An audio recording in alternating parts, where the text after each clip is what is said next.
All right, Amon G. Carter Stadium, better known as the Camden Yards of college football, where 45,000 are in attendance to watch the Oklahoma Sooners come to town to take on the TCU Horned Frogs. The last two games have been exciting, to say the least. Knight. Oh, picked off Dawson. What a play! Touchdown, Horned Frogs. Knight lets it go, and that's it. Woo! Kohlhausen fade right, going up, Porter coming down with it. He caught it. Touchdown. The Frogs are within 1 and 30-29. Bounces outside, still looking, lobs in zone. He's knocked away, and the Sooners still lead it by 1. Hi, everybody. I'm Gus Johnson, along with my partner Joel Klatt, and welcome to Fort Worth, Texas. Oklahoma, they're coming off a disappointing loss 2 weeks ago by the Ohio State Buckeyes. One thing they learned in that game, Joel, is that they have to get the ball to the man that is no average Joe. Joe Mixon. That's right. And he is not an average Joe. He's sensational. He's electric. Joe Mixon is a guy they have to feature, and they've got to feature him in a number of different ways. The three categories that he can hurt the defense: running the football, averaging 8.5 yards per carry. He's got good vision and explosiveness. Gary Patterson from TCU, though, is most scared about his ability to receive the ball in the backfield, but that's not the only way he can hurt you, as evidence that kick return for a touchdown against Ohio State. To say this guy is electric is an understatement. Now, for TCU on the offensive side, they're having to replace a three-headed monster that was so productive in the last couple of seasons. Trevon Boykin, the quarterback, Josh Dotson, the sensational wide receiver, and Aaron Green, the running back. But they have found their men this year. Starts with the quarterback, Kenny Hill, 371 pass yards per game and 12 total touchdowns. He's getting the job done. Kyle Hicks is a guy I really like. He's great out of the backfield catching the ball, and he's very good between the tackles. But John Diarse, the LSU graduate transfer, he's a guy that will be featured on the outside. And here come the Horned Frogs, 33-3 winners against SMU in their last game, their only loss of the season, in double overtime to Arkansas. For Oklahoma, they come into this game with a number of injuries. They're banged up. We'll see if Kenny Hill and company can take advantage. Coming up next on Fox.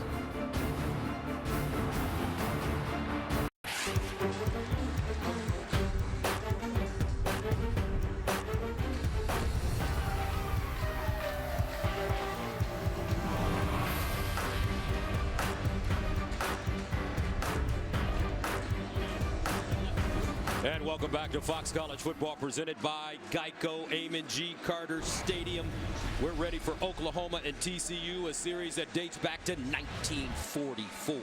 Time now to join the third member of our team on the sideline, Shannon Spake, who moments ago spoke to Oklahoma coach Bob Stoops. Thanks, Gus. Well, Coach Stoops, regardless of how this season started, your goal is still the same, a Big 12 championship. How much sense of urgency do you feel today to keep that goal in front of you? Well, a great sense of urgency. You know, we need to play up to our standards and the way we're capable of. We've played some good teams, but I still don't feel we've played like we can, and that's my job as the head coach to get it done, and we've got a great sense of urgency. Baker Mayfield has told me that he's trying to control his emotions a little bit, but some say what makes Baker Baker is that fire. What kind of balance do you want to see out of him? Yeah, just consistent play like he's capable of. He's been a great player for us, and I believe he'll do that. Thanks so much, Coach. Thank you. Gus?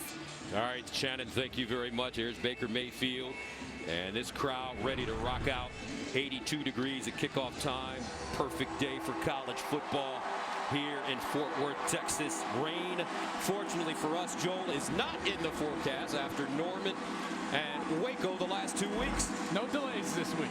Here we go. Football time, baby. TCU won the toss, deferred. Oklahoma to receive, and folks, you're going to see the dangerous one-back beat. Joe Mixon, 97-yard kickoff return for a touchdown against Ohio State a couple of weeks ago. And if he gets in the end zone this time, I would guarantee that he's going to cross the goal line before he drops the football. He definitely dropped that ball on the 1-yard line. That's been addressed internally. Takes this one to the house. He'll be handing it to the official. Cole Bunt sending it away. Joe Mixon lets that one trickle out of the back of the end zone, and Oklahoma will start from the 25. So, a couple of things you need to know when OU has the rock. They come into this game banged up. After a bye week, Offensive coordinator Lincoln Riley is going to have to shuffle around the offensive line. Jonathan Alvarez and Cody Ford, both starters, are out. That means Eric Wren and Ben Powers are in at center and left guard. And for TCU on the defensive side, they lead the Big 12 with 14 sacks. Their defensive ends, Josh Caraway and James McFarland, are exciting. They are athletic. They can get to the passer. As something to watch today. So first down and 10 at the 25. Baker Mayfield, last time he hit the field, 17 of 32, 226, 2 touchdowns, 2 picks against the Ohio State Buckeyes. On first down, he hands it off to Joe Mixon. And they said they wanted to get him more touches in this game. Joe Mixon has earned that. In the 2 losses against Houston and Ohio State, he only touched the ball offensively 11 times in each of those games. That needs to be up around 20 to 25 when you include special teams, and they get it off on the right foot, giving him the ball in the first snap. 14 touches, 225 yards, and a touchdown against the Buckeyes. A gain of 3, 2nd and 7. Mayfield near side, put it on a mark, and it's incomplete. Intended for D.D. Westbrook. He had it in his hands, but good coverage by Ranthony Tejada. Ranthony Tejada, Jr. from Frisco, Texas. He broke on this one beautifully. Gets right up into the hands of the wide receiver, D.D. Westbrook. Just not quite enough velocity to throw that wide side out route. Dangerous throw from Mayfield. So Mayfield faced with a 3rd down and 7 at the 28. Out of the gun, Joe Mixon in the backfield. He's a very good receiver as well.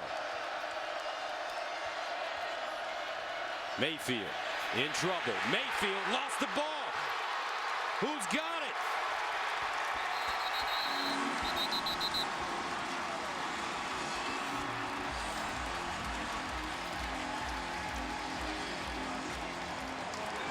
TCU football. Denzel Johnson punched that ball loose. The blitz is going to come way from outside of the tackle box. Watch this. The defender is outside of Mark Andrews, and then he starts to come. That's 30, Denzel Johnson. He's a safety. Mayfield a little careless with the ball, and then TCU winning the battle to get to the loose ball, and a huge play in turn of events here early for the TCU Horned Frog defense that has not played up to standards thus far in this season, but that is an excellent start here at home. So Oklahoma turns the ball over on their first series of the game, giving TCU the football at the Sooner 18-yard line. Kenny Hill, Jr. from Southlake, Texas, transferred from Texas A&M as the quarterback. Empty backfield. Here's Hill. He can sling it in the end zone. 6.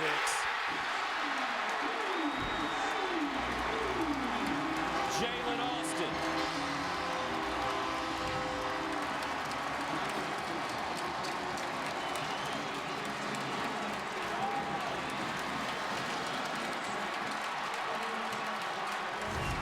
When you've got man-to-man coverage right here, you got to watch for inside leverage. This wide receiver is going to come, and he's going to break on this route inside, beats the corner to the end zone, and that's 6 points. 3rd receiving touchdown of the year for Jalen Austin. Brandon Hatfield makes the extra point. TCU striking first.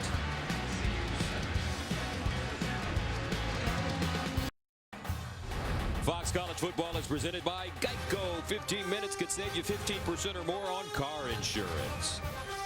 And is sponsored by AT&T, mobilizing your world. TCU Horned Frogs all business to start this game. The defense forced a turnover, and the offense pays it off. As Jalen Austin catches his 3rd touchdown of the season. He only has 6 catches all year. Kenny Hill picking up on where he left off last week in the second half against SMU. So Baker Mayfield will have to come back on the field. Ball security an issue early. Michael Jones, Joe Mixon back deep for the Sooners. This one out of the end zone once again. And the Sooners from the 25. And when you look at the season for Oklahoma, they're in some unfamiliar territory.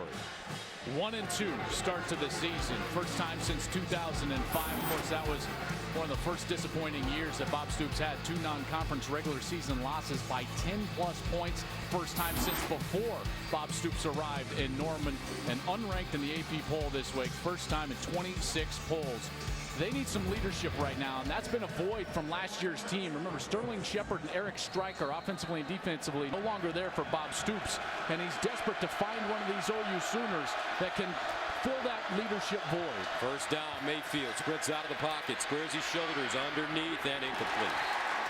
Remember, the Sooners were 11-2 last year, made the college football playoff, losing to Clemson 37-17 in the Orange Bowl. And they lost a lot off of that team.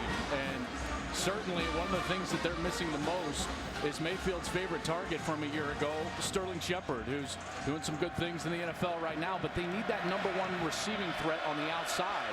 Right now, too many defenses are able to load up on their run game. Second down and 10 at the 25. Mayfield, he'll run the football straight ahead with some space, and he'll slide down at the 35 and pick up a first down. Excellent block there from Joe Mixon. I love it when running backs are unselfish. He leads right up in front of Mayfield. Got the middle linebacker, Trevon Howard, on an excellent block. Third down and 1, they call it. He didn't get the first down, and this is Mixon who skips forward and picks up the first down. Very interesting storylines for Baker Mayfield and his on-again, off-again relationship with Gary Patterson, the head coach at TCU. Well, it was very public and messy before the bowl game last year, but they're not thinking about that now. They throw that one out wide. Michael Jones. You know, Baker was recruited pretty heavily, but not offered a scholarship from TCU or the other schools, is what Gary points out. And Baker Mayfield plays with a chip on his shoulder. Yeah, and that's okay. And Gary Patterson, he coaches with a chip on his shoulder. I think that's why you saw some of those fireworks. Second down and 3 at the 45.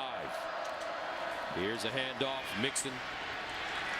And Mixon short of the first down. Mayfield saying that he was offered a scholarship by TCU, but then Gary pulled it off the table.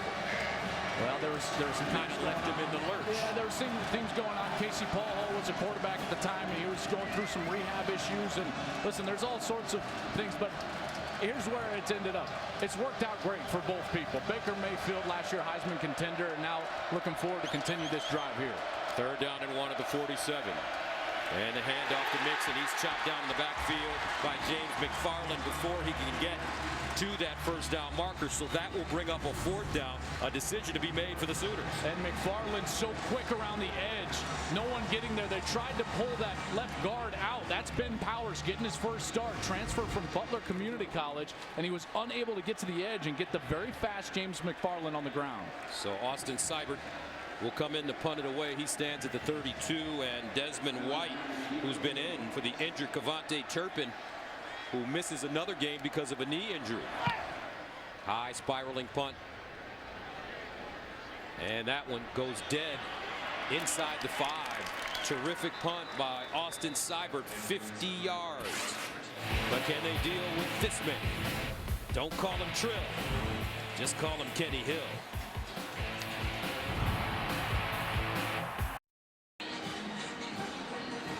It's been a football odyssey for this young man, Kenny Hill. He followed Johnny football at Texas A&M, went from being a starter in the SEC to a very public arrest for public intoxication, to being benched, to losing his scholarship, to Tarrant County Junior College, to being TCU's practice squad quarterback, to replacing Trevon Boykin. First down and 10. And Joel, I know you talk to these kids and research. What does he learn from this experience? I think first and foremost is that your opportunities are fickle, you know, and they can go away. And I think that some of the chaos at Texas A&M led to his behavior, but he got it back together and went to junior college, and he's appreciative of this opportunity. You can tell by the sense of urgency with which he studies. He's a classroom junkie, and he's played very well so far. Second down and long, near side. This is Hicks. And Hicks, he's wrestled down at the 7-yard line. Stephen Parker making the tackle. This OU defense is down 4 starters. Matt Diamond up front, Tay Evans, Parrish Cobb, and Will Johnson. And so you're going to have some guys having to step up in some very precarious spots and try to highlight some of these players that are filling in as backups as the game goes on. They spread the field, 3 receivers at the bottom of your screen. Third down and 6 at the 8-yard line. Hill, here comes a blitz. Fires, caught, First down, TCU. Once again, Jalen Austin, who caught the touchdown after the turnover, picks up 11 yards. You know, a word that's not often used for quarterback play is courage. Sometimes you got to stand in there when you know you're about to get hit right in the face and throw something out to the outside part of the field, and that's exactly what Kenny Hill was able to do on the last play. So first down at the 19. Second series for TCU. Play fake, deep drop, Hill in trouble, and Hill sacked inside the 5. Capri Doucette, next man up for Oklahoma, coming up with the big play. And Capri Doucette is one of those backups starting for Will Johnson as the outside linebacker, and he comes on the blitz and was completely unblocked. Missed assignment for TCU up front. Kenny Hill certainly thought that he was going to be protected and clearly was not. A loss of 14. Backed all the way up. Ball at the 5, 2nd and 24. Hicks. And Hicks will get back to the original line of scrimmage as he crosses the 20. Jordan Thomas, Ahmad Thomas combining on the tackle. What a great play right there. Get almost half, more than half of what you needed back, and it just sets up such a manageable situation now. Now this is more of a normal third down. Clearly frustrating for Bob Stoops and that OU defense. Third down and 9. Empty backfield for Hill. Here's Hill with time. Picked off! Oklahoma, Stephen Parker with the interception, and that's their first interception of the season. They needed a secondary player to make a play like they needed air to breathe, and they get it from Stephen Parker. TCU fans are sick of seeing number 10. He's the man that batted down the 2-point conversion late in last year's game and gave Oklahoma the victory, and now coming up with the huge turnover here early on the road. Desperate need of a play, and they get it from Stephen Parker, the junior from Tulsa. So Oklahoma now with the football at the 18, each team with a turnover. Samaje Perine checks in at running back. And they'll give it to him straight ahead. Perine almost popped that one free as he finally falls down at the 10.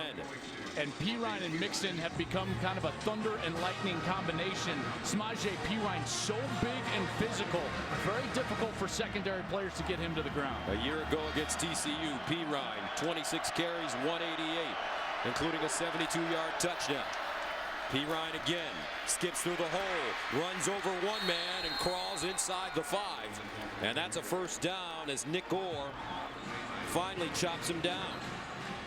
Just excellent vision. He finds that backside cutback lane, but this is that spot. First and goal. OU's got to punch it into the end zone. Can't settle for a field goal. Perine the pistol back. This time he runs right, cuts inside.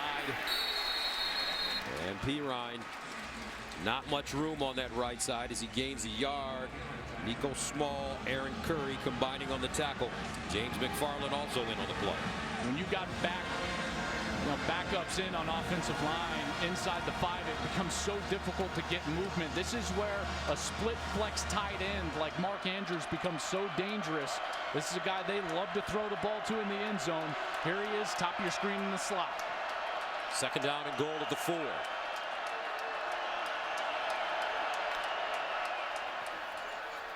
This time it's Mayfield looking for the end zone. Spins, breaks a tackle, lowers his shoulder, and gets in. Baker Mayfield bulldozing Horned Frogs, hell-bent to get into the end zone.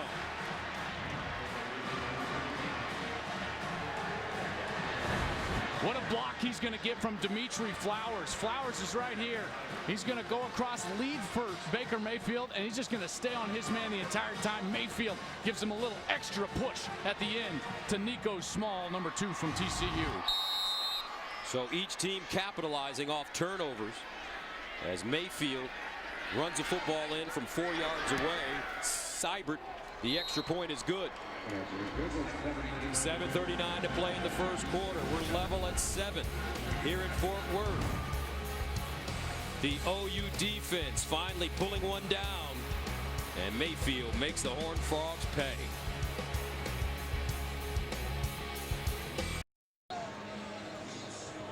First quarter game tied at 7. Let's take a look at some of Joel's top draft prospects in the Fox 50 sponsored by Sprint.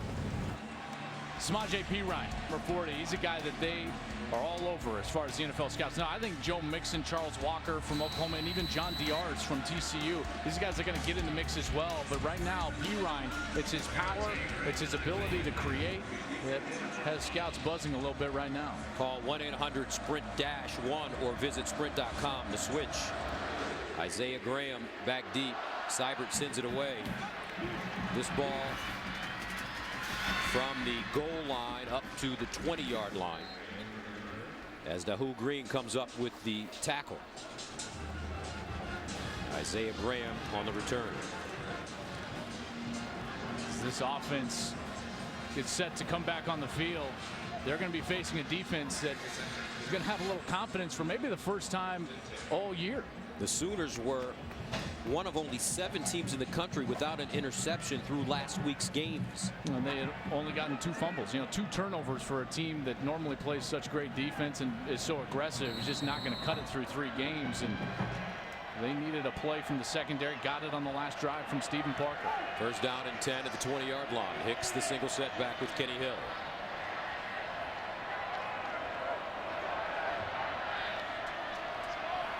They run the option. The pitch, Hicks. And he'll get out of bounds at the 23, maybe the 24-yard line. Emmanuel Beal, the junior who was also up in the starting lineup today, comes up with the tackle. Yeah, he and Capri Doucette are both junior college transfer from Lackawanna College. And Emmanuel Beal has gotten more and more time as Tay Evans, the starter, has been out missing some time. And Emmanuel continues to get better. He's a good hybrid style of defender in the second level. 2nd and 7 at the 23. Hill underneath. And the ball caught. Taj Williams breaks it back. What a nice run after the catch. And Williams gets out of bounds at the 36, a gain of 14. Ahmad Thomas chasing. This Oklahoma defense loves to play man-to-man coverage on the outside. And when you do that, the onus is on those corners. That time, Micaiah Quick, number 16, junior from Fresno, in order to tackle in space in one-on-one situations. If they miss those tackles, all of a sudden it turns into a big play and a conversion. First down at the 38-yard line.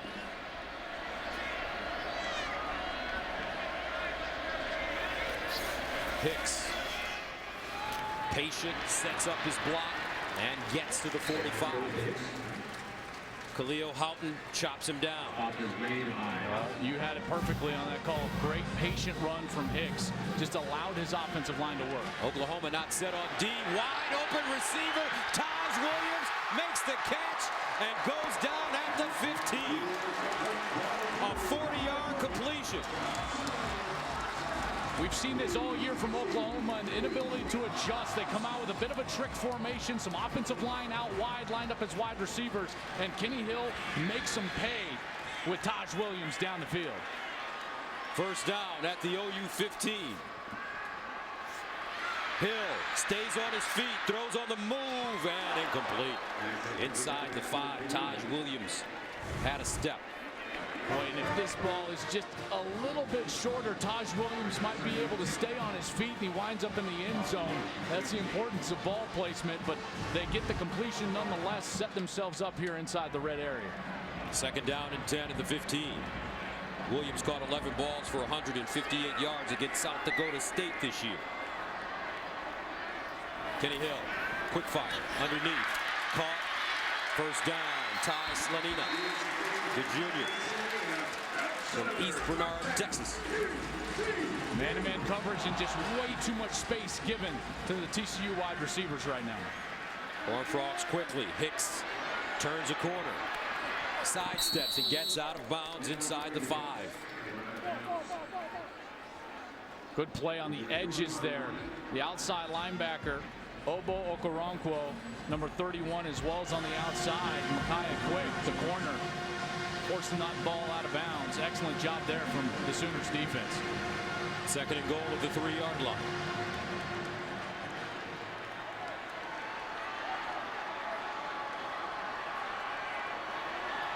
Hill rolling out underneath, caught, touchdown.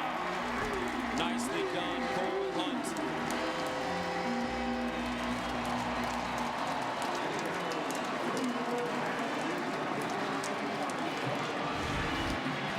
Here's the matchup. Man-to-man coverage, and the linebacker is just going to get beat to the flat. 81 just takes off, ends up in his hands, and that's an easy touchdown for Cole Hunt. So Hunt, a backup wide receiver, also playing on special teams. Brandon Hatfield, the walk-on, left-footed kicker. Extra point is good. 5:29 to play. First quarter, 14-7, TCU.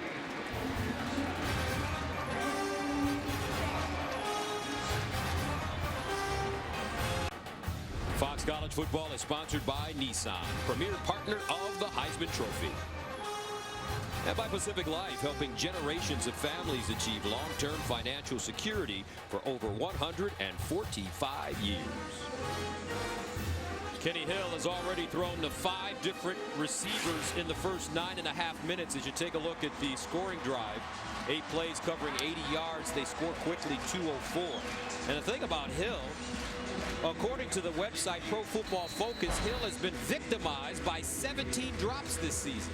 That's one of the things the coaches talked about, and they haven't had those early in this game. It's one of the big reasons why they're off to this fast start, which they've needed desperately. They haven't gotten out to a fast start all year.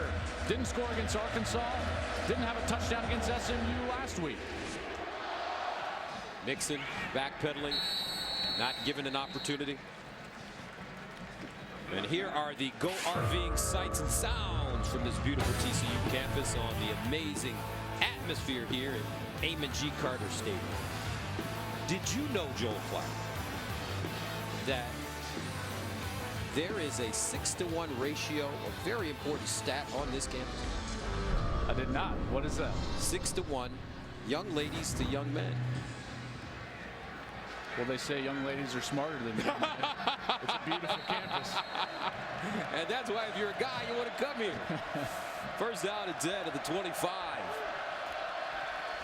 Mayfield, here's the reverse. Westbrook looking for a hole.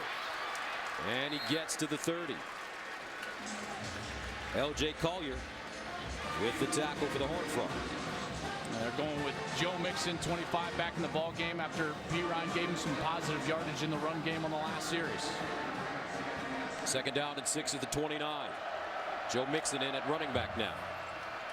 They'll give it to him. Mixon caught before he gets back to the line of scrimmage. Nicely done, Denzel Johnson, who forced a fumble early.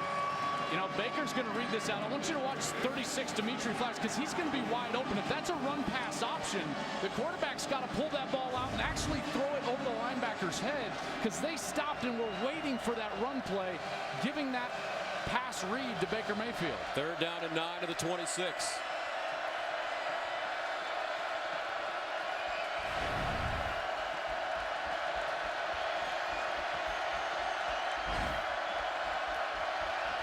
Mayfield, quarterback draw, gets to the 30, still on his feet, picks up the first down. Baker Mayfield down the sidelines and out of bounds inside TCU territory. What a run, but a flag on the play.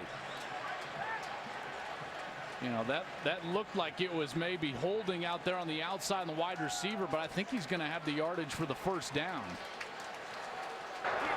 Holding offense, number 18, 10-yard penalty from the spot of the foul. Replay third down. Yeah, replay the down, obviously. And 18 out there. That's Dahu Green. And there's the hand on the outside of the shoulder. Pretty clear call from the officials. Brings back a big play from Oklahoma. So it wipes out a 28-yard gain. Third down and 6 at the 29.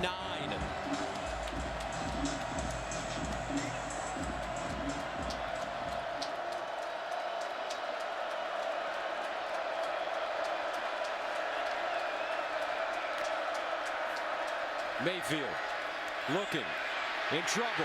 Breaks a tackle. Throws. Caught and out of bounds. And now they call it an incomplete pass.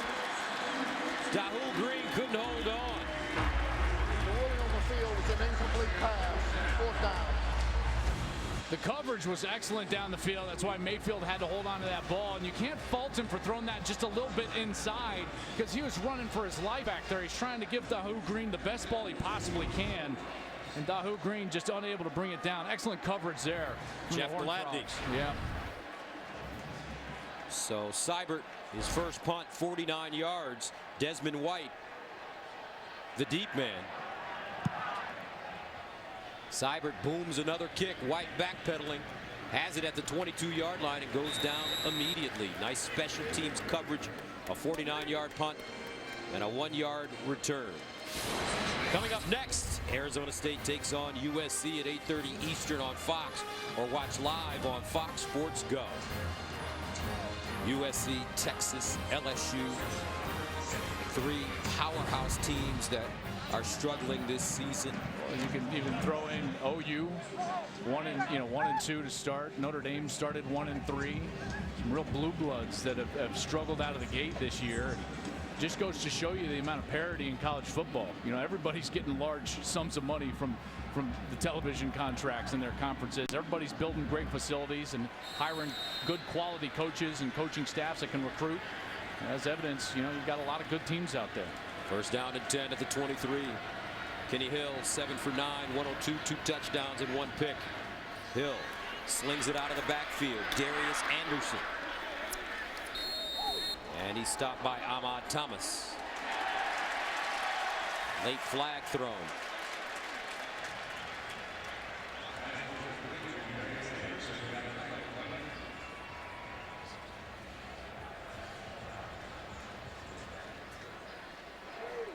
Personal foul, face mask, defense number 26, 15-yard penalty, automatic, first down. That's Jordan Evans. Yeah, and there was some shoving and pushing going on right here in the middle of your screen. He pulls the face mask down of number 9. That's John Diarse, the graduate transfer from LSU, and Evans gets that personal foul. He's voted one of the team captains, but again, that leadership void. OU still trying to find those guys that are going to step up and be leaders. Look for Kenny Hill to go for Diarse. Here's Hill down the field and incomplete. That one intended for Jalen Austin. Jordan Thomas covering. Jordan Thomas is the corner for Oklahoma that has provided them some stability. You know, they're trying to figure it out on the other side between Dakota Austin, Parrish Cobb, who's not playing today, the true freshman due to injury, and Micaiah Quick. But Jordan Thomas has been their best defender so far in the back end, and they're going to need him to play huge today. Second down and 10. Hill. Flushed out of the pocket. Turns. Fires on the move. And incomplete. Desmond White couldn't keep both feet in bounds. Desmond White is your replacement for Kevontae Turpin. Kevontae Turpin has been down for a couple of weeks. He's a great special teams player, but also a great slot receiver. He's only about 5'8", 156 pounds. So who replaces him? Desmond White, 5'7", 150 pounds. This guy could walk under a table and not have to duck. White shared the Big 12 Special Teams Player of the Week award against SMU. He averaged almost 25 yards on 3 punt returns. 3rd and 10 at the 39. Hill is playing with a great rhythm. Low snap, handle, Hill.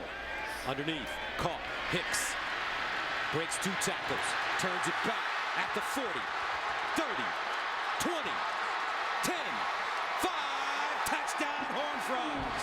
61 big ones.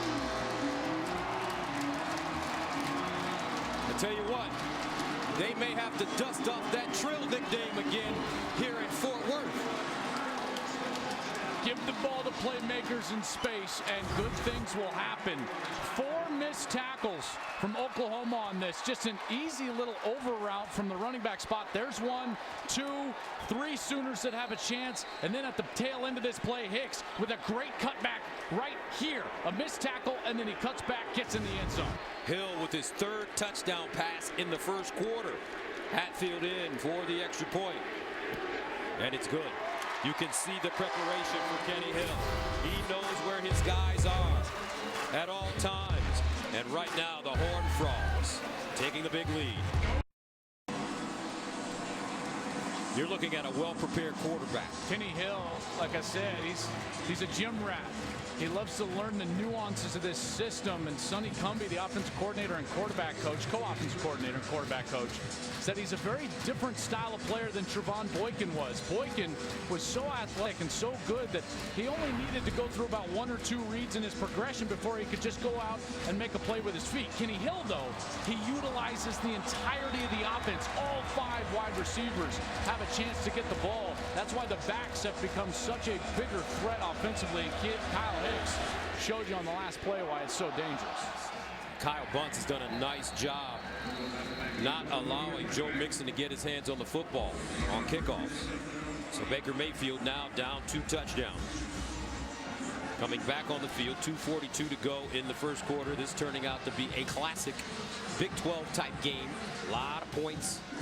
You know, there's going to be a lot of people you're going to hear in the next week or so talk about how defenses are just at an all-time low. And certainly that is the case statistically, and tackling is poor. But I would just remind you that the rules of the game on the field, as well as the legislation of contact out of the practice arena, is also leading to some of this porous defense that we're seeing throughout the country. First down and 10 to the 25.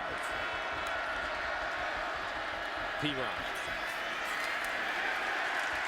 And he'll be lucky to get back to the line of scrimmage. Aaron Curry, first man to him.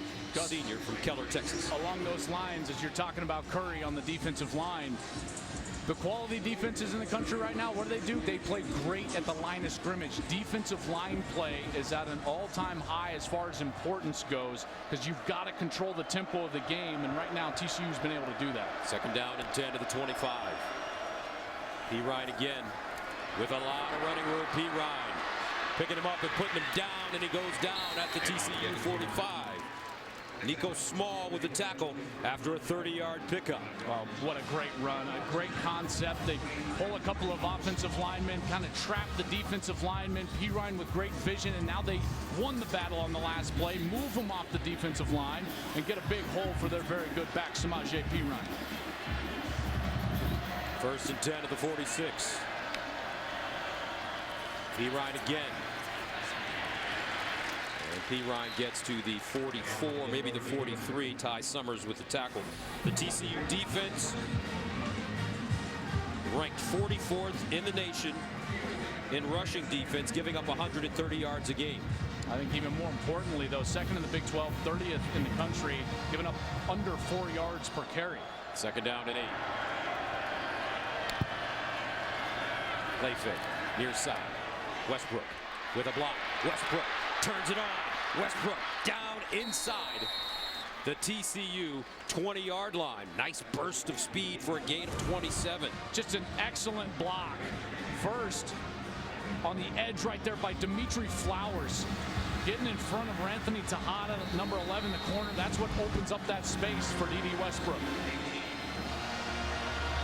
First down to the 18. Samaje P. Ryan. And P. Ryan gets close to the 15-yard line before being taken down. Ty Summers with the tackle. And a good drive here for this offensive line. You know, they hadn't gotten much going yet in this game. Had the turnover to start on their opening drive, but you got to credit these guys. Remember, Eric Wren, former walk-on, awarded a scholarship on Monday, number 58, starting at the center position. Ben Powers, a backup, number 72. He's starting. This is a mashed-up offensive line trying to win the line of scrimmage here against TCU. Empty backfield for Baker Mayfield on 2nd and 8.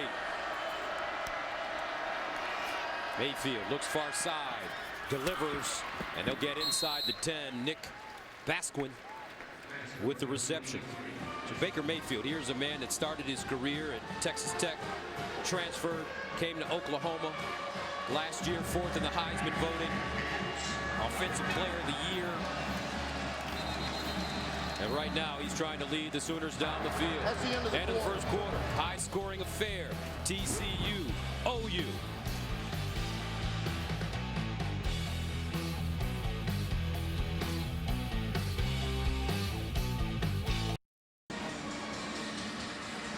21-7 TCU leading Oklahoma. Let's take a look at the Pacific Life game summary. I think the yards per play is what just jumps out to me. TCU almost 10 yards per play. They've had some big strikes, but Oklahoma battling back here. Both teams have put themselves in precarious situations, giving the opposing team a short field offensively.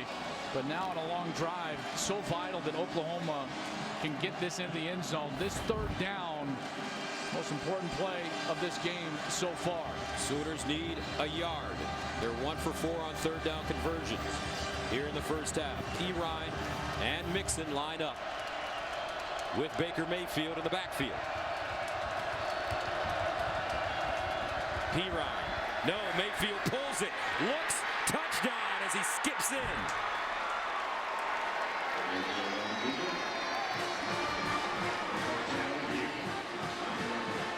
His second rushing touchdown of the day.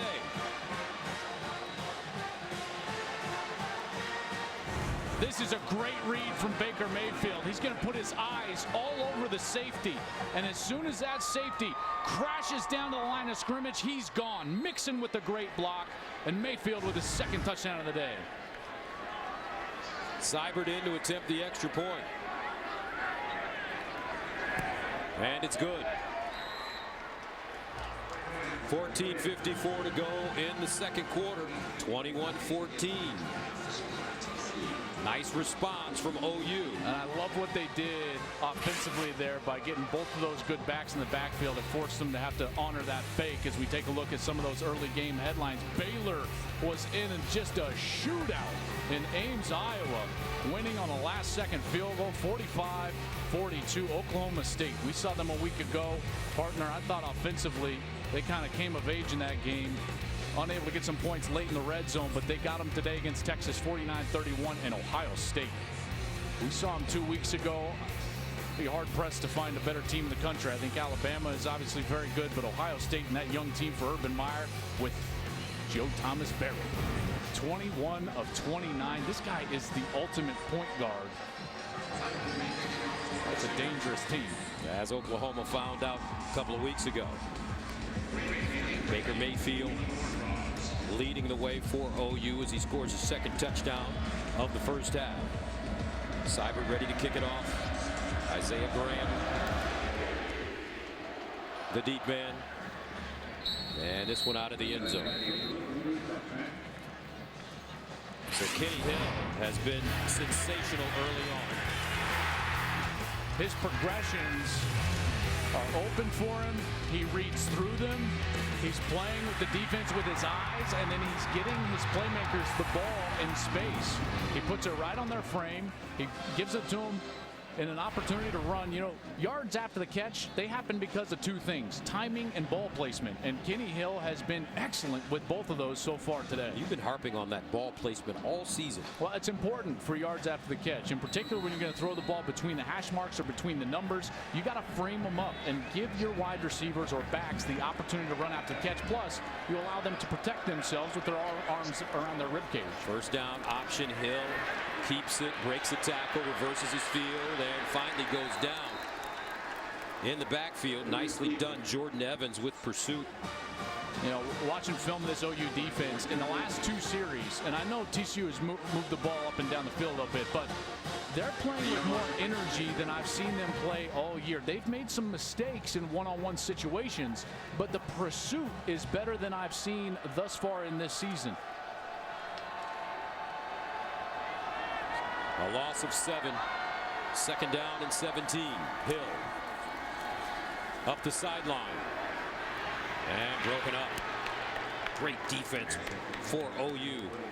This time it's quick, just batting it away. Taj Williams, the intended receiver. And that's the play that they've been having such a hard time with. The go route, the fade, the one-on-one situation outside. They haven't had a corner step up and make a play.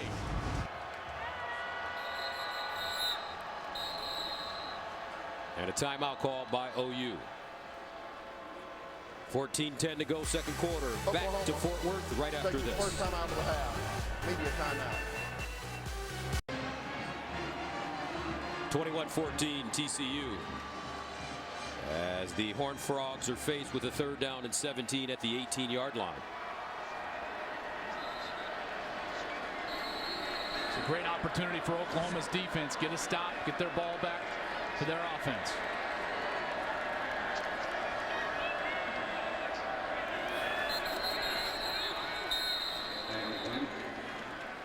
The flag on the play. False start. Offense. Number 68. 5-yard penalty. Third down. It's Joseph Noteboom. Left tackle just twitched a little bit out of his stance, draws the flag, and makes this an even more precarious third down option. You know, this is, as a quarterback, Kenny Hill's made great decisions all day. You can't force the ball down the field in this decision. Take the open man. A punt is not a bad play here on fourth down. Third down and 22. Hill steps up in the pocket, throws on the run. Ball caught, but not enough for the first down. As Deontay Gray catches it, but you can see a better effort on the part of the Sooners. They had a players-only meeting this week. The defense met separately, the offense met separately, and they tried to stress better energy in practice. Well, you saw it on that last series. I talked about the pursuit. You're seeing more Oklahoma defenders around the ball, and a huge stop for them here within a possession and getting the ball back. Adam Nunez comes in to punt it away from the 10. Joe Mixon at the 32. And Mixon. Oh, and he's hit before he caught the ball. Did not signal for a fair catch. A flag is on the play, and Mixon got his bell rung.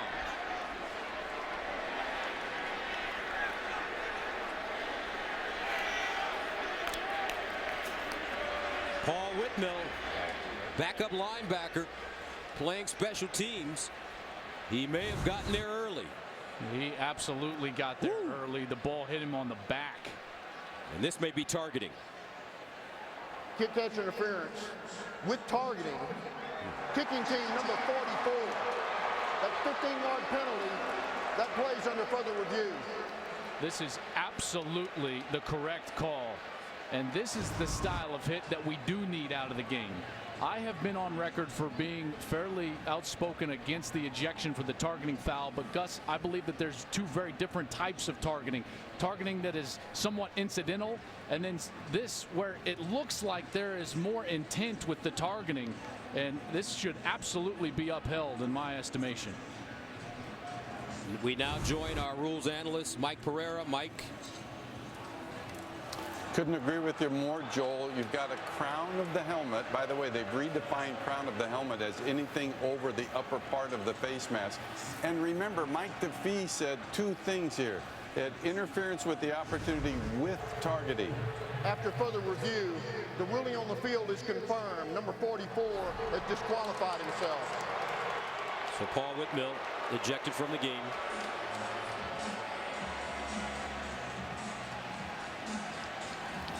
You know, Joel, and the point of this with his comment, when he said interference with the opportunity with targeting, that means actually that he had two fouls, that even if they took the targeting off, they still would have the interference with the opportunity. But Mike DeFee was right on top of this, and his crew.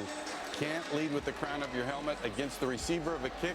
That receiver of the kick is deemed to be a defenseless player. All right, thank you very much, Mike, as Oklahoma takes over at the 47-yard line for Baker Mayfield.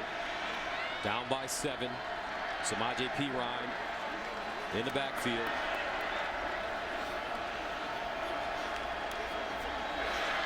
Near side, ball caught. Jones, and it'll go out of bounds. Learned a lot about Mike Pereira earlier this week. Great article in the Wall Street Journal about his days playing in the Alaskan League, how he loved to go fishing and enjoying his life. That's one of the things I love talking about with Mike is our old baseball days, you know. But Mike Pereira, plain and simple, he's the best in the business, and we're fortunate to have him here at Fox, and you, the viewer, are fortunate to have him as well. No one explains the rules of this difficult game better than Mike Pereira. Second down and 9 at the 48. Mayfield with time underneath. Mixon with the catch. Almost broke the tackle, stays on his feet and gets the first down inside the TCU 40. And now you're starting to see the energy for Oklahoma. The tempo of their offense. They get a couple of defensive stops, and now here come the Sooners on offense. Mayfield running the football. Mayfield gets down the sidelines, lowers his shoulder, and crosses the 30. Another first down for Oklahoma. And something we haven't seen early in this season is Mayfield as a designed runner, and that's clearly opened things up for them offensively so far. His ability to threaten the defense on the outside has been sensational thus far. Mayfield 6 carries, 36 yards, and 2 scores. First and 10 of the 28. We'll throw it this time. Looking all day, Mayfield. And he'll just throw this one into the dirt. Mixon, the closest man to the football. Great coverage. Quarterback was outside the pocket. Ball did not get back to the line of scrimmage. However, number 25 was in the vicinity. Second down. And that's just when you're a quarterback, you got to understand your wide receivers, where they're at, where you can burn the football, where you can't burn the football. And he did the smart thing, throwing it at Joe Mixon's feet there in order to live to play another down here. 21-14 TCU. Oklahoma playing with great rhythm now. Second down. Mayfield fires in the end zone. Andrews, incomplete. That one thrown high. Mark Andrews had a couple of steps on the nearest defender. This guy is one of the best inside route runners I've seen in a long time, but he kind of slowed down and then turns and backpedals. Gus, if he just continues running, he might run through that ball and have an opportunity to catch it there. I thought Mayfield gave him a nice opportunity down the field. He had to throw it with a little height. Third down and 10 of the 28.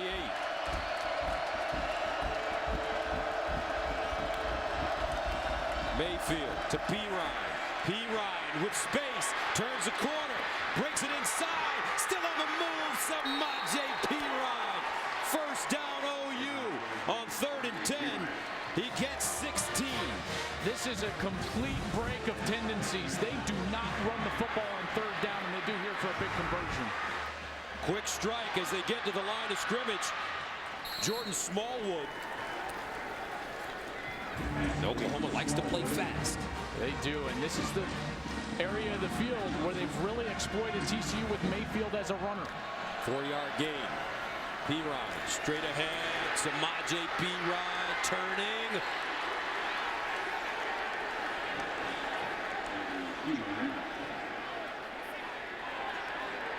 Touchdown OU.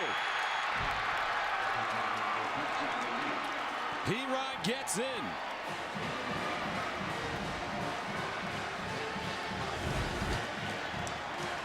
The ruling on the field is that the runner was on top of players, stuck the ball up across the plane of the goal line for a touchdown. Great description from Mike DeFee, our head referee today, and he's absolutely right. Samaje Pirine was on top of his own player right there. Orlando Brown, the big left tackle from Duluth, Georgia. Is under further review. They'll take a look, but it certainly seemed on our replays and even live, Gus, that he was on top of his left tackle, reaching the ball out over the goal line.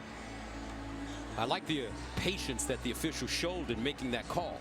Making sure that he was indeed on top of players, didn't have anything down, conferred with one another. As we take a look, there's 78 Brown. He goes down and Pirine lands right on top of him. No part of his body is down, and as he reaches up and over, he's still not down. That's absolutely the right call. See that right hip still not down. His right leg wasn't down, reaching across the goal line. Breaks it with the football. What a great drive from OU. And we talked about Mayfield opening things up with his... After further review, the ruling on the field is confirmed. Touchdown.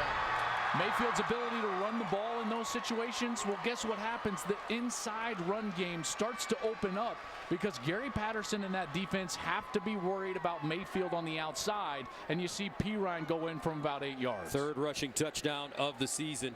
Samaje Pirine, 9 carries, 71 yards in the first half of football.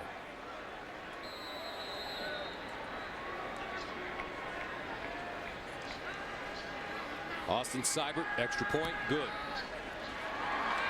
21 apiece, 11:18 to go, second quarter. Oklahoma responding in a big way.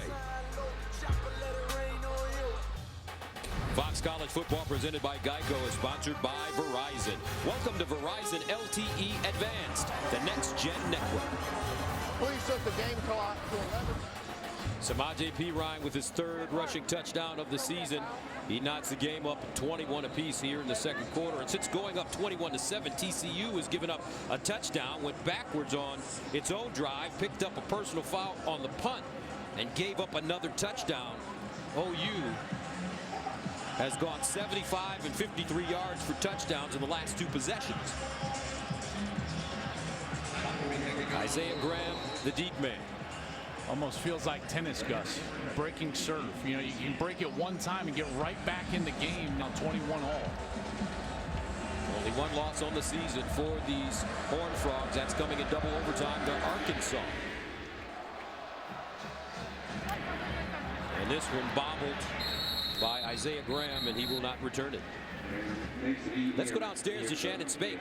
Well, Gus, you were talking about that players-only meeting for Oklahoma. Ahmad Thomas, the senior safety, he was one of the guys who called that meeting together. He called it internal issues, saying not everyone was buying in. And listen, we need to talk about things that we don't get to talk about on the practice field.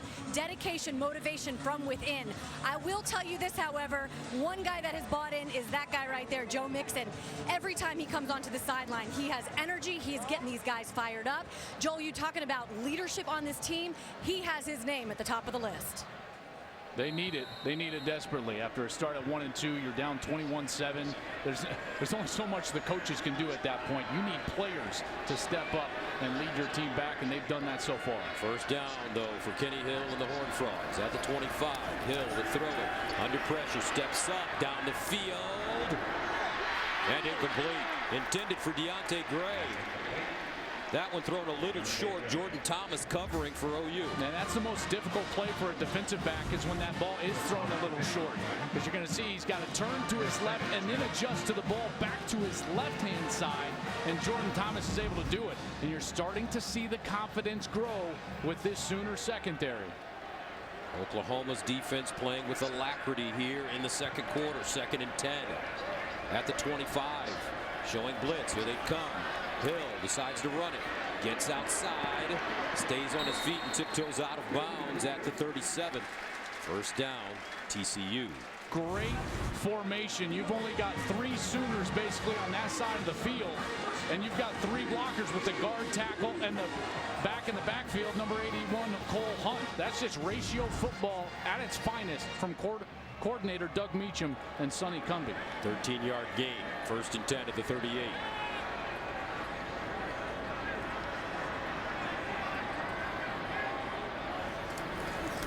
This time they give it to Jaworris Johnson. Johnson trying to get around the left side of the power. Not a lot of room.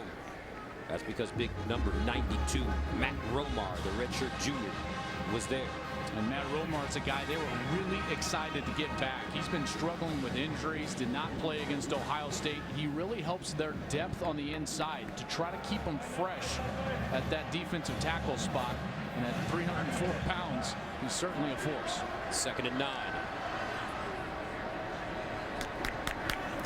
Hill hands it off. Hicks. Romar again. Just tough to move him out of there. Big 300-pounder. Doing an excellent job so far and forcing another 3rd down opportunity. 5-yard gain. Brings up 3rd down and 4 for TCU. Hill has done a great job finding his receivers underneath. Oklahoma showing blitz. Now they back out of it. Hill underneath, caught, 1st down. Jalen Austin. They were shown tight coverage with a pressure, Gus, like you said, but as they backed out, they also backed away from the receiver and gave way too much cushion. You see Jordan Thomas starting to run away from the line of scrimmage. That's an easy completion and an easy conversion there for Kenny Hill. Jalen Austin, 3 catches, 36 yards and a touchdown. 1st down and 10 at the 49.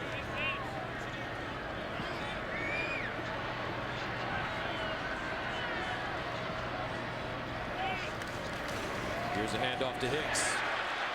Hicks breaking inside and finally spins down to the 36-yard line. Houghton with the tackle, but it's a 13-yard pickup. And Obo Okoronkwo, he's going to jump all the way inside. He's the player that needs to be on the edge. He jumps all the way inside, gets blocked inside. Hicks reads it beautifully. Hicks again. Stop and start, gets out of bounds at the OU 30. I like the quicks of Hicks. Oh. Okay, Walt Frazier. He's got a little suddenness to him. Joel Klatt rhyming in the booth now, folks. We've come a long way in a year. You've rubbed off, my friend. Like osmosis. That's right. Right? That's right. 2nd and 5 to the 31. 3 receivers at the bottom. Slanita in the slot. He's crafty. Hill over the middle. And incomplete. That time, Taj Williams was the intended receiver, but I love the poise and the fluidness that Kenny Hill is playing with. Yeah, even on these 3rd down situations, nothing seems to rattle him. He just goes through his progression and he finds the easy completion. You know, he's been fairly stress-free in this ball game, save for a couple of pressures and sacks that he's taken when OU has actually dialed up the blitz. 3rd down and 5 to the 31. Empty backfield for Hill, and a whistle at the timeout called by the Sooners. 8:26 to go. That's the second timeout called by Oklahoma. Second timeout of the half. Media timeout. Coming up on the State Farm halftime, Michigan in pursuit of their first top 10 win since 08. A SEC East showdown in Athens. Can Vols rally again? And who's the team to beat in the Big 12? Is TCU earning some votes today? Gus Joel, we'll see you at the break. All right, thank you very much, Rob. Baylor, top 25 team, managed to win at Iowa State. Don't sleep on Kansas State. You keep saying that. They are good defensively. They're in a great ball game. Great on all 3 levels. 3rd down and 5 to the 31 for TCU. The handoff to Hicks, and he will not get the first down. Great run stop by Matt Romar. Well, now you know why Bob Stoops was so excited to get Matt Romar back. They have been a different team stopping the run thus far in this ballgame. TCU's going for it here. TCU going for it on 4th down and 4. Empty backfield for Hill. He can run. Here's Hill to throw. And knocked down. Great job by Charles Walker. And TCU turns the ball over on downs. The Oklahoma defense stepping up. Under 8 to play. 21 apiece. Fox College Football is sponsored by Allstate. Proud supporters of college football. It's good to be in good hands. And by Dr. Pepper. It's a college football tradition.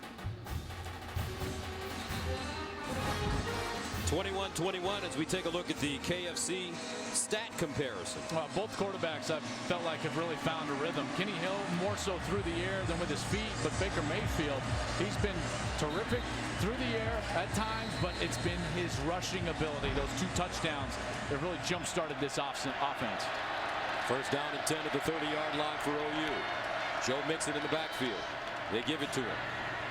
And Mixon crosses the 30, gets up to the 34-yard line as Anthony Tejada makes the tackle. But on the last 2 drives for Oklahoma, 7 plays, 75 yards, a touchdown, 8 plays, 53 yards, a touchdown. And a good rhythm from their offensive line of starting with that run game. Mayfield's with his feet, and then a couple of 3rd down conversions as well. 2nd and 7.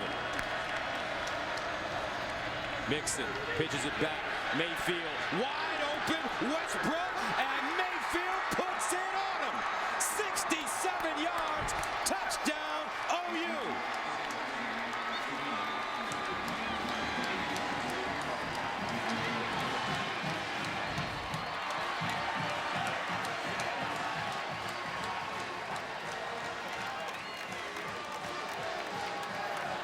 To complete the flea flicker, you got to be a bit of a great actor.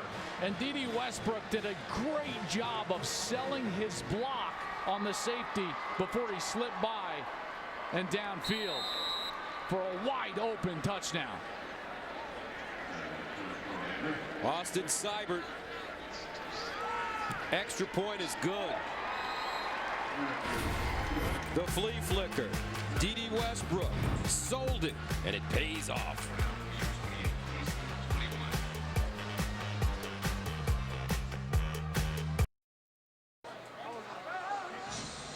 Oklahoma takes the lead 28-21 on a terrific play design from Baker Mayfield to D.D. Westbrook, but it was the fake of the block. Watch the safety in the back end of your screen, and right here you're going to see the fake. That's the block. The ball is in Mixon's hand, and then all of a sudden he sneaks by. Mayfield puts it right on the money for a touchdown. Great design, better execution there from Westbrook. 21 unanswered points by Oklahoma. This time it will be Graham running it back, and a flag on the play.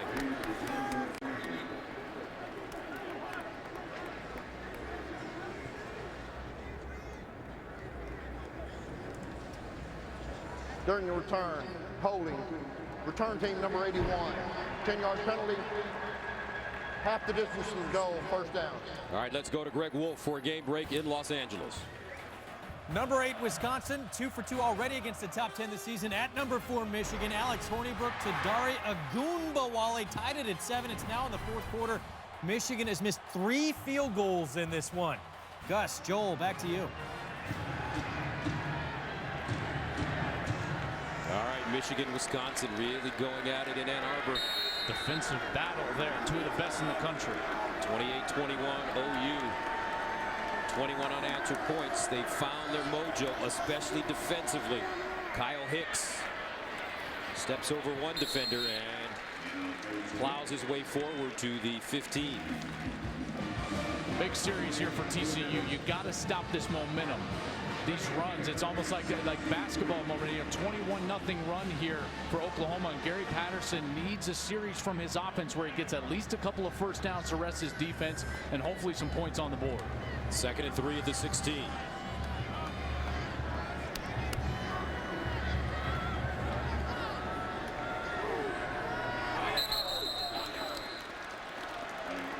Looks like some more twitching on the line of scrimmage for TCU. And in the backfield. Ball start. Offense. Number 21. 5-yard penalty. Second down. That's Kyle Hicks. And this is the problem. You can tell that Gary Patterson told Doug Meacham, the offensive coordinator, I need you to slow it down. My defense needs a rest right now. And so they're trying to slow their tempo down, but that's not in their nature. It's tough for these teams that like to go fast to actually slow down and still execute. 2nd down and 8 at the 11. Here comes a blitz. TCU picks it up. Sideline throw incomplete for Jalen Austin. These corners for Oklahoma have played tremendous so far today. Jordan Thomas, after a couple early completions, they could have hung their head, but Jordan Thomas made a play. Stephen Parker with the interception, and the confidence has grown from there, and they played very well here in the second quarter. 3rd down, 8 at the 11. Horned Frogs need to go to the 19-yard line for first down.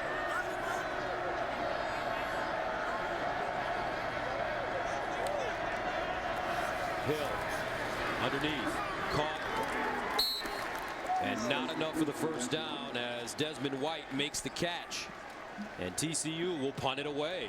And there's the one-on-one tackle opportunity that Oklahoma has been missing all season long. They play man coverage, and you live by man coverage. Sometimes you die by man coverage, but on that play, Stephen Parker gets the job done. And Parker with an excellent tackle and forces the punt to the dangerous one, Joe Mixon. Joe Mixon at the 40. He'd love an opportunity. Nunez. This one will roll out of bounds at the 43. So 41-yard punt. Decent field position for Oklahoma with 5:35 to go. Baker Mayfield has had a day. I thought it started with him running the football. It was clearly an objective. They wanted to get his feet on the outside, threaten the defense, and then it started opening other things up. Mayfield gets some first down, shows some excitement, and then the flea flicker. The threat of the run brings the safety up. D.D. Westbrook wide open down the field. The rhythm and the excitement on this team is better than it's been all season long, and it starts with number 6. He's their emotional leader. As you take a look at his numbers, 2 rushing touchdowns, first down and 10 at the 43. Can Oklahoma put some more points on the board before we go to halftime? Empty backfield for Baker Mayfield. Mayfield dancing around the pocket. Now Mayfield elects to run it. It'll slide down to the 45.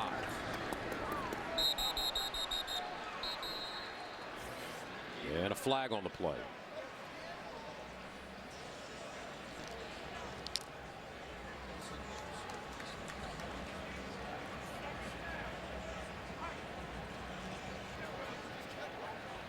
After the play, unsportsmanlike conduct, offense, number 78, 15-yard penalty from the dead ball spot.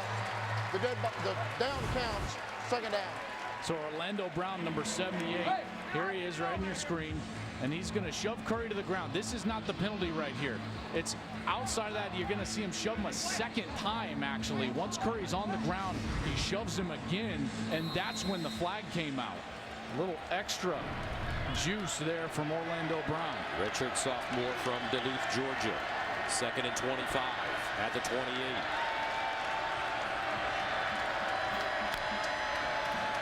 Mayfield drops it off. Mixon over the middle. Mixon makes a first man miss.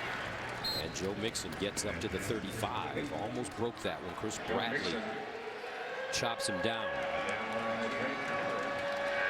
I said it earlier for Kenny Hill. This is a dangerous down. 3rd and long. As a quarterback, you can't force it into coverage just to try to get the conversion. A punt is not a bad play, in particular with how well the defense has played in this quarter. So this is where you got to rein your emotions in here if you're Baker Mayfield. 3rd and 18 at the 35. Oklahoma needs to go to the TCU 47 for a first down. Mayfield throws, caught. Mixon, first down, OU. A 22-yard gain on 3rd and 18. And started with the protection. Great protection from the offensive line. Allowed Mayfield to watch the defense, find the holes, and find Mixon. Now Mixon running, skipping. And he'll be dragged down at the 39. Josh Caraway with the tackle. This defense has been on the field a long time here in this second quarter, been leaned on by that offensive line, who's played pretty well, even with a few backups in, Eric Wren and Ben Powers. Nixon motions out of the backfield. P-Run remains.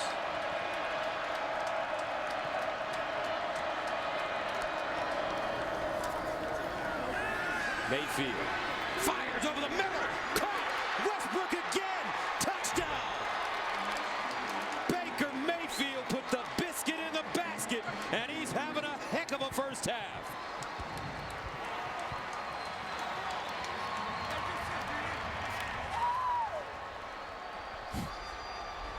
You asked me earlier why ball placement was so important. Case and point. What a throw from Baker Mayfield, and OU is on a 28-0 run in the last 11 minutes. What have they done, Joel? What has been the big adjustment offensively and defensively for this Oklahoma team? They're winning the line of scrimmage. Their defensive line and offensive line have set up their stars for plays like this. Baker Mayfield, light it up, son.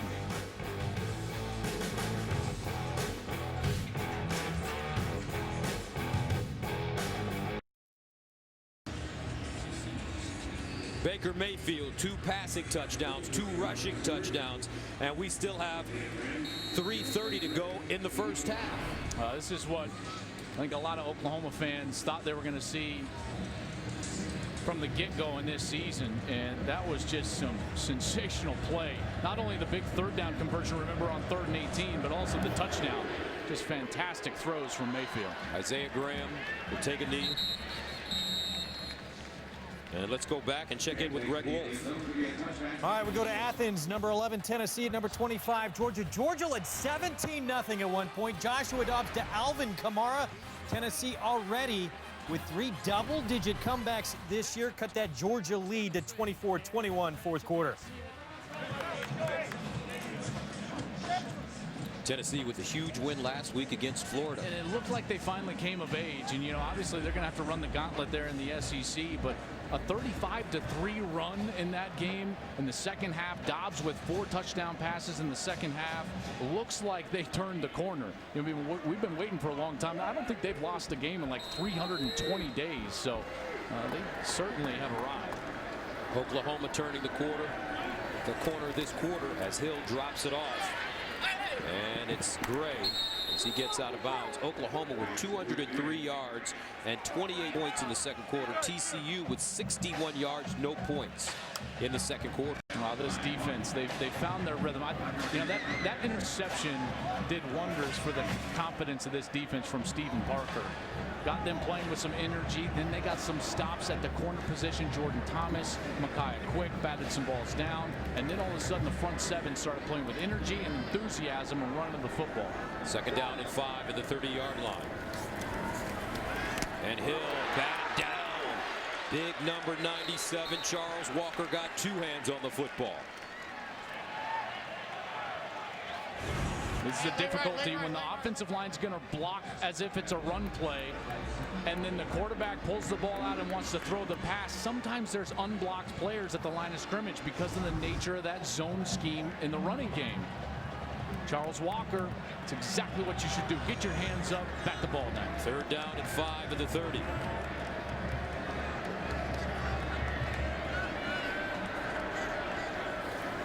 Here's Hill under pressure. Hill steps up, and Hill will be taken down once again. Okoronkwo this time. No gain on the play. And TCU has to punt. They have just unraveled, Joel, in the second quarter. Well, what Oklahoma's been able to do is start mixing up their coverage, and they've been able to blitz Kenny Hill in this second quarter because they've won on first down. They've been in advantageous situations for the defensive play caller, Mike Stoops. Adam Nunez punts from the 16. Joe Mixon at the 30, ready to return.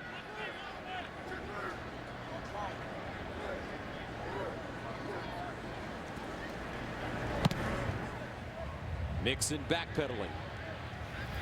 And he fair catches the ball at the 21. Well, every weekday morning, Skip Bayless and Shannon Sharp go head-to-head on the day's hottest sports topics.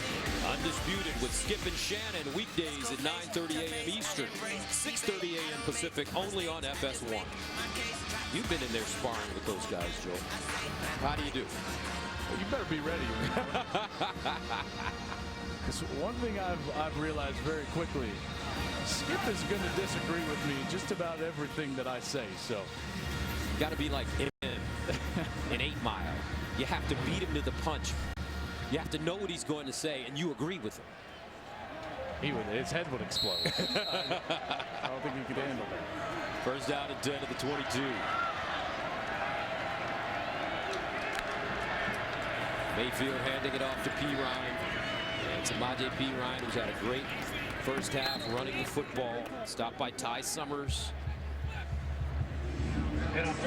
Pirine, 10 carries, 76 yards and a touchdown in the first half. And just inside of 2 minutes, I think Oklahoma, this is just going to be their regular offense until they get inside of a minute. They still have a timeout. They don't have to rush necessarily just yet. Pirine. And Samaje will get to the 30. So Bob Stoops, after a slow start, has to be pleased with the way his team has performed in the second quarter. Best quarter of football Oklahoma has played all year long.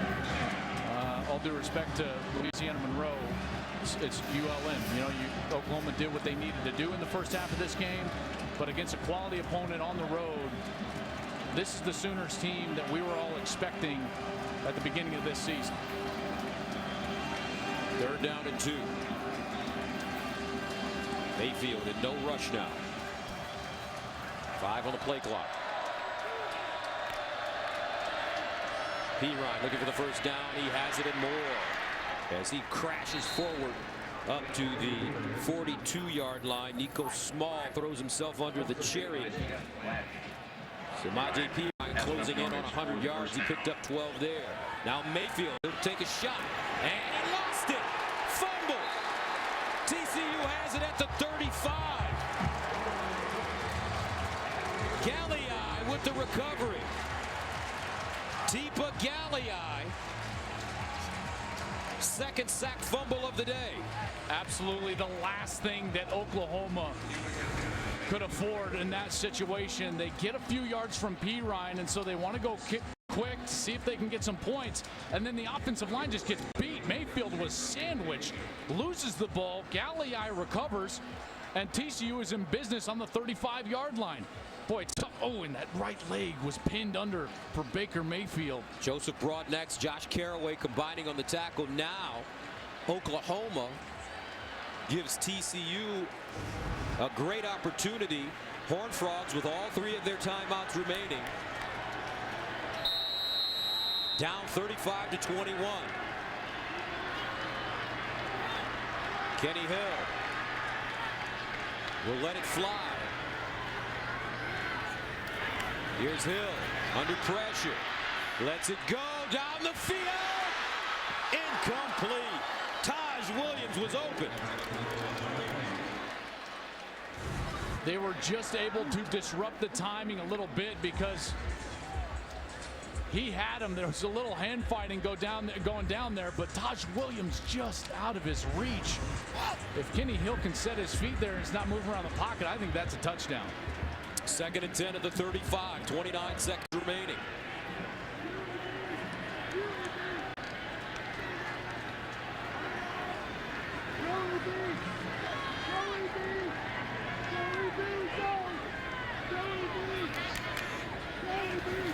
Hill with time, near side, caught. Austin. 3 timeouts remaining for TCU as he gains 16 yards. And the Horned Frogs call a timeout.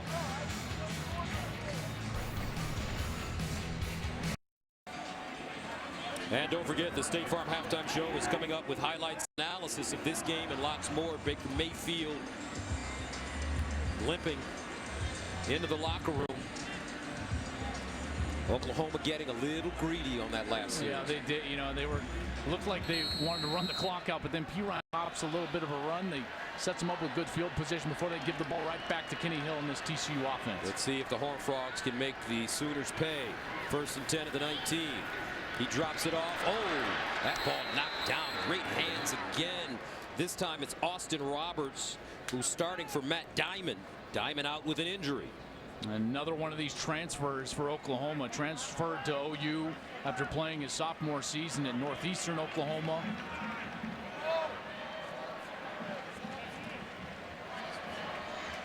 Second and 10. 15 seconds to go in the first half. 2 timeouts remaining for TCU. Horned Frogs having some protection issues. 5-receiver package. Here's Hill. And he decides to take off. Hill cuts it inside at the 10. Still on his feet and goes down at the 5.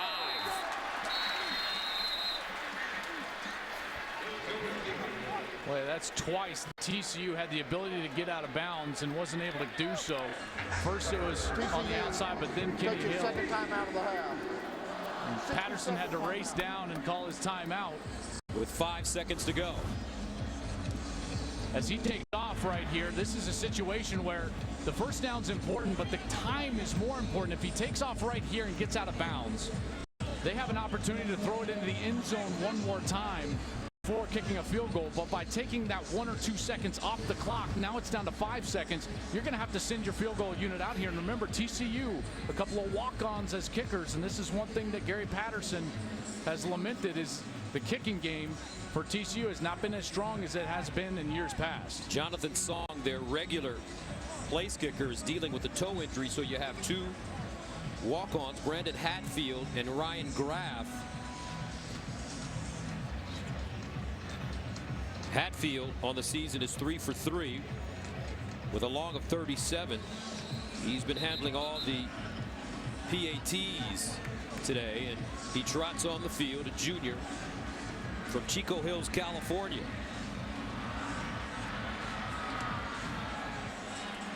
This field goal attempt will be from 23 yards out.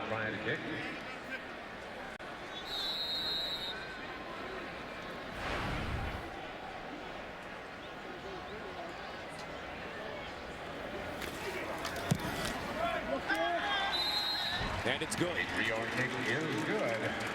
So the Horned Frogs settled for the points. They'll take the 3 after a big lead in the first quarter. Oklahoma, though, counterpunching. 35-24, the score at halftime. Right now, let's go to Rob Stone in the studio. The first half turned out to be a tale of 2 quarters. First, it was TCU who jumped out in front 21-7 behind Kenny Hill. But then the Oklahoma running game took over. 2 first half touchdowns by Baker Mayfield, another one by Samaje Perine, allowed them to air it out. D.D. Westbrook on the flea flicker. And Oklahoma rallying in the second quarter and lead the game 35-24 as we head into the second half. Gus Johnson along with Joel. But I thought the key to the whole first half, other than Oklahoma's defense getting a few stops, was guided via his feet. I thought that got the entire team going. It was what he was able to do on the outside in the run game that I thought was sensational. That allowed them to get the safeties down and then throw the ball deep and down the field. And it started with this flea flicker to D.D. Westbrook. D.D. Westbrook has 133 yards so far, and Baker Mayfield is putting it on the money, allowing him to run after the catch. But that play is something that I think could affect the entirety of the rest of this game. Mayfield's right leg pinned under the defensive player. As we look at the Verizon first half stats, you see a very balanced first half for Oklahoma. 136 rushing yards, 194 through the air. Time of possession fairly even. The 2 turnovers from OU. One of them was that fumble from Mayfield. He came out. Gus, he's got a sleeve on the right leg, and he's got his ankle taped up. So clearly he's not 100%, but looks like he's going to go out there and give it a go. Remember, this game last year, he was knocked out of the game with a targeting hit from Ty Summers, and that was in the second quarter as well. So second straight year that Mayfield's having to deal with some health issues against the Horned Frogs. All right, TCU has the ball to start the second half. They've scored a touchdown on the first drive of the second half in all 4 games this season. And the third quarter has not been a good one for Oklahoma. They've been outscored 38-10 this year in quarter number 3. Second half underway from Fort Worth, Texas. And TCU will start from their own 25-yard line. Let's go downstairs to Shannon Spake. Well, hey there, Gus. So Bob Stoops told me that Baker Mayfield checked out 100%. Told me he doesn't expect him to have any issues in the second half to come out at all. Now, what was the switch that flipped for this team? Well, Bob Stoops told me they just started tackling better. They relaxed and they started doing their jobs. And Joel, to your point about that being their best quarter so far this season, I asked Stoops about that, and he said, yeah, it was. Gotta love that affirmation. That's right. I mean, hey, there you go. Bob Stoops clearly happy with the way his defense was playing, but they got to carry that energy over, because if there's one thing we know based on that first quarter, is that TCU can strike very quickly. First down at 10 at the 25 of the Horned Frogs. Down 35-24. Kenny Hill to throw it over the middle, and it's caught by Kyle Hicks. Hicks quickly wrestled down at the 30. Charles Walker and Jordan Evans. Great protection there from the offensive line, allowed Kenny to get through his entire progression. Those drives in the second quarter, 5 of them only ending up in 3 points, and that was because Oklahoma gave him the short field right there at the end of the quarter. Gain of 4, second down and 6 at the 29. Hill handing it off. Hicks trying to squeeze through the hole, and he won't get back to the line of scrimmage. This is the most I've seen Mike Stoops dial up the pressure for Oklahoma's defense. Here you're going to see the blitz coming off that linebacker. And as Jordan Evans gets into the backfield, that allows that entire line of scrimmage to collapse around Hicks. And nice successful second down play. A gain of 1, third down and 5 at the 30. Kenny Hill underneath and caught for first down. Jalen Austin has been excellent in this game today. numerous catches, including an early touchdown.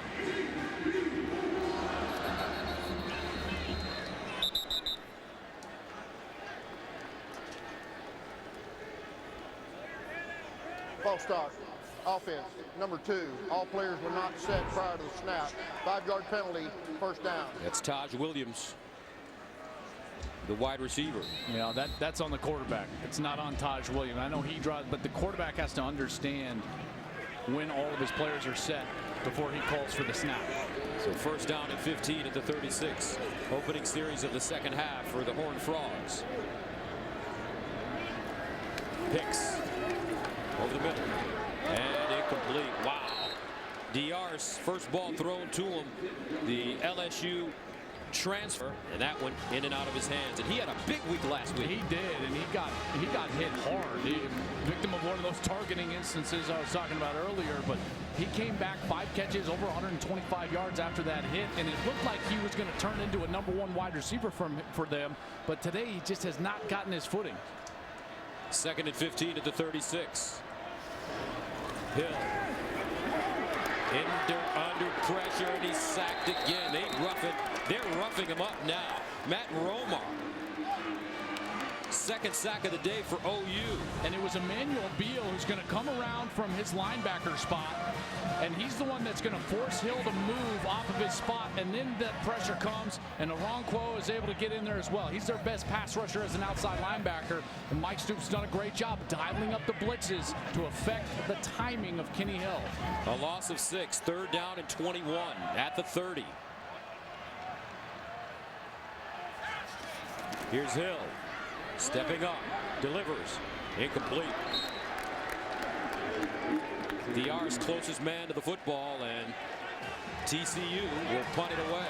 Unsuccessful on their opening drive of the second half. And we see again that penalty on first down. It puts OU into an advantageous situation, and that's when they start dialing up the blitzes, and it's what allowed them to have success in the second quarter, and they start out with it here in the third quarter as well. Fourth punt of the game for Adam Nunez. And Joe Mixon is the deep man.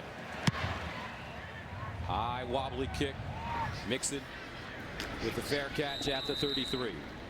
Baker Mayfield, he's got the sleeve on, he's got his ankle tape, and he's ready to compete here in the second half after a spectacular first half.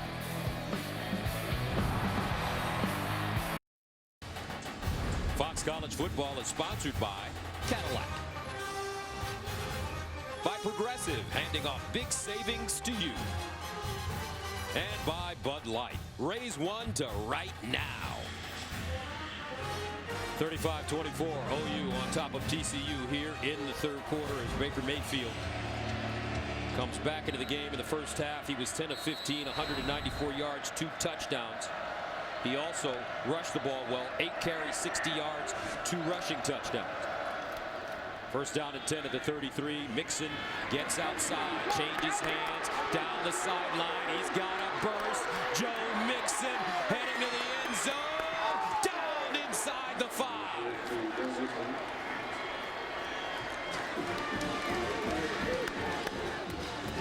A 65-yard run for Joe Mixon.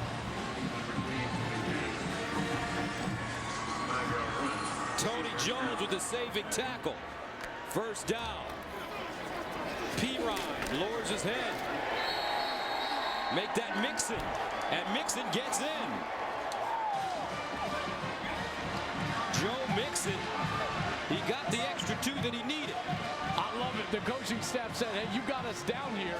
Now you get us all the way home. And Samaje Perine congratulates his buddy on the sidelines. Here's the last run, the long one. Watch 81 Mark Andrews right here. This block on the outside, that's the key block. As Mark Andrews is blocking, he gets both number 2 Nico Small and 42 Ty Summers in that block and springs him for the big one. And I think offensive coordinator Lincoln Riley is a very interesting character in this piece today because he's going against his natural instincts.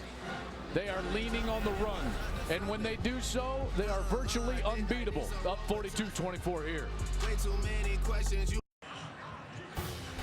Fox College Football is sponsored by State Farm, here to help life go right. 42-24, OU on top of TCU. Now, a young group of fans known as the Bleacher Creatures line up and run out with the Horned Frogs at each home game here at TCU. This tradition started during Gary Patterson's tenure as head coach, and former standout receiver Josh Dotson was a Bleacher Creature as a kid. Our Traditions of the Game is sponsored by Dr. Pepper. It's a college football tradition. Josh Dotson, first-round pick with the Washington Redskins. How about Trevon Boykin? There's a chance he could play on Sunday, tomorrow. In for Russell Wilson in the Seattle Seahawks. We'll see. I know Russell's banged up, and boy, he was electric. I loved watching him compete a year ago doing these TCU games. So I'll be excited to see him get his opportunity in the National Football League. Isaiah Graham will keep it in the end zone. I mean, you think about some of the players that TCU lost from a season ago. TCU and Bowling Green are the only FBS schools to lose a 3,000-yard passer, Trevon Boykin, a 1,000-yard rusher, Aaron Green, and a 1,000-yard receiver in Josh Dotson. And then also what they are missing today is Kevontae Turpin, probably their most explosive offensive player. So from a year ago, you're missing 4 really key contributors. Kyle Hicks is the guy that they have not gotten going yet. He's only 10 carries, 51 yards so far, but it is 5 a pop. He's a guy that they've got to start getting him the ball, whether it's giving him the ball in the run game or trying to get him open in the screen or over the middle out of the backfield. TCU finishing 11-2 last year, ranked 7th overall at the end of the season. And a timeout call by Oklahoma. And we'll step away. 12:20 to play. TCU on offense when we come back. 12:20 to go, third quarter. 42-24. Let's go to Los Angeles for game breaking Greg Wolf. Well, incredible finish in Athens. Number 25, Georgia took the lead on a 47-yard score with 10 seconds left, but Tennessee responds with a Hail Mary. 4 seconds to go. Joshua Dobbs to Juwan Jennings. 43-yard score, and Tennessee pulls it out. They're 5-0 for the first time since 1998. They'd win the national title that year. Guys, back to you. I know our Charles Davis, our colleague, is really happy with his balls. Meanwhile, down the field, oh my goodness. Isaiah Graham. We'll dream about that one tonight. Oh, the true freshman, Isaiah Graham. He knows he's wide open. He knows he's got a few steps, and if he catches this ball, it's going to the house. He was here for spring practice, ran a great route. Kenny Hill put it right on the money. Very highly recruited. Graham was the number 3 wide receiver in the state of Louisiana. Gary Patterson got him to come here to TCU, and he had a huge opportunity there. Okoronkwo, the injured Sooner, has to be helped up, and he'll walk off the field on his own, and they give him his helmet back. Taking him on the play. He's their best pass rusher, and on 2nd and long, that's something that they'd like to have on the field. Solid leader, Gus, and he's one of the guys that stepped up in those players-only meetings that you mentioned and Shannon mentioned earlier. He's a guy that's played 23 career games, just a starter this year, but they need him on the field. 2nd down and 10 at the 25. And they'll hand it off to Hicks. Hicks bottled up and taken down. Charles Walker again, and we've called Charles Walker's name a number of times today. But look at all the Oklahoma helmets around the football. They are pursuing and they're tackling better than they have all season long. Every single time Hicks touches the ball in the run game, he's got 3, 4, 5 Oklahoma Sooners around him. This is the type of energy that Bob Stoops and Mike Stoops desperately wanted this team to play with from the get-go. 3rd down and 13 at the 22. Kenny Hill. Oklahoma has brought tons of pressure today.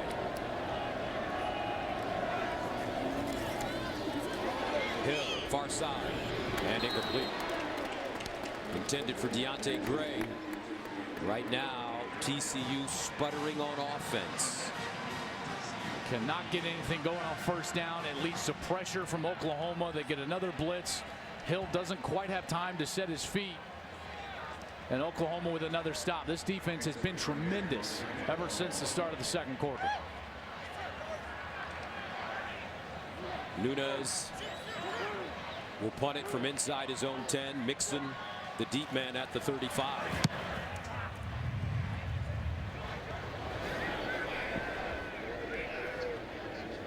And it will be down at the 43. 42-24. Baker Mayfield and company back on the field right after this.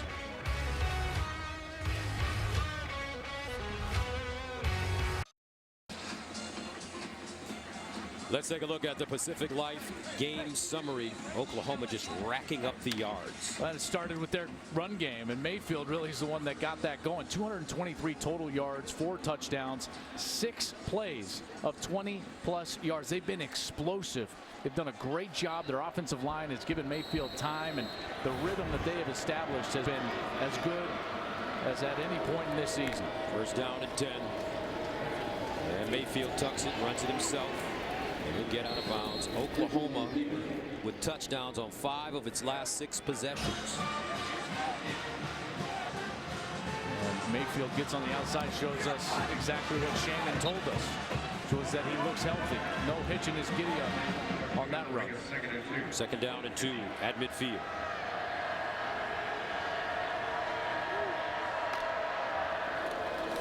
Mixon hopping, bursting, and finally chopped down. He almost popped free. But there to tackle him, Nico Small, after a gain of 11. I just love his vision. You know, great backs have an ability to wait for a hole to open up, but then they've got that burst of speed that you were speaking of, Gus, when it finally does open up, and that little jump, stop, and skip. Boy, so valuable for a back. First down and 10 at the 39. Mixon remains in the game. Mixon now going outside, strung out nicely, and he's taken down. Joseph Broadnax, Josh Caraway. Caraway did a great job there, just staying home. Kind of squeezed the line of scrimmage, but he kept his shoulders parallel to the line of scrimmage. As soon as you turn your shoulders, what you do is you give a seam to a great running back, and that's when they can go north and south up the seam. But Caraway did a great job on the last play. Pirine back in, 2nd and 11 at the 40.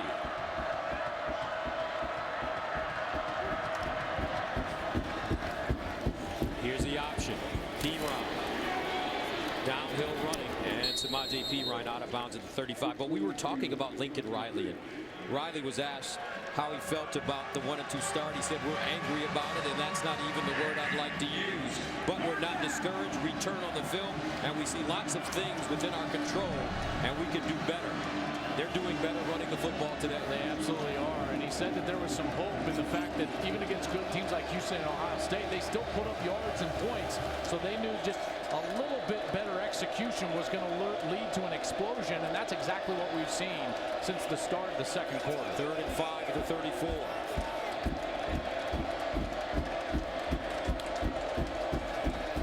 Mayfield over the middle, and the ball caught by Basquin, and he'll pick up a first down. But the thing about Lincoln Riley, does it go against his nature running the football as much as he has today? You know, in their wins, when they're in this situation, he's great at just taking the air out of the ball, the air out of a stadium on the road, and running the football. He has done that so far. He's run the ball 34 times, 227 yards. It's in those losses that he can't quite rely on the run game like he probably should, and he'd be the first to tell you that. First down and 10 at the 29 for Oklahoma. Mixon, and he goes down to the 25. One of the things that I always will go back to is where you cut your teeth as a coach. And remember, Lincoln Riley cut his teeth under Mike Leach. And so there's a little of that true style air raid that's got to get out of his system when he's got backs like this. You know, Mike Leach is famous for saying, hey, I don't want to call run plays. You know, so Lincoln Riley for 7 years heard that from his head coach, and he's getting that out of his system a little bit. 2nd and 6 at the 25. Mixon. The combination of Mixon and Pirine, they have run the football. Pirine 97 yards rushing on 13 carries. Mixon 95 yards rushing on 13 carries. Do you think he's aware of the number of carries both players are getting? I would hope so and hope not all at the same time. You don't want to go in and say, hey, he's got to get 10 carries. But what you do want to do is limit the amount of touches as far as being tired goes. Third down and 4th and 23.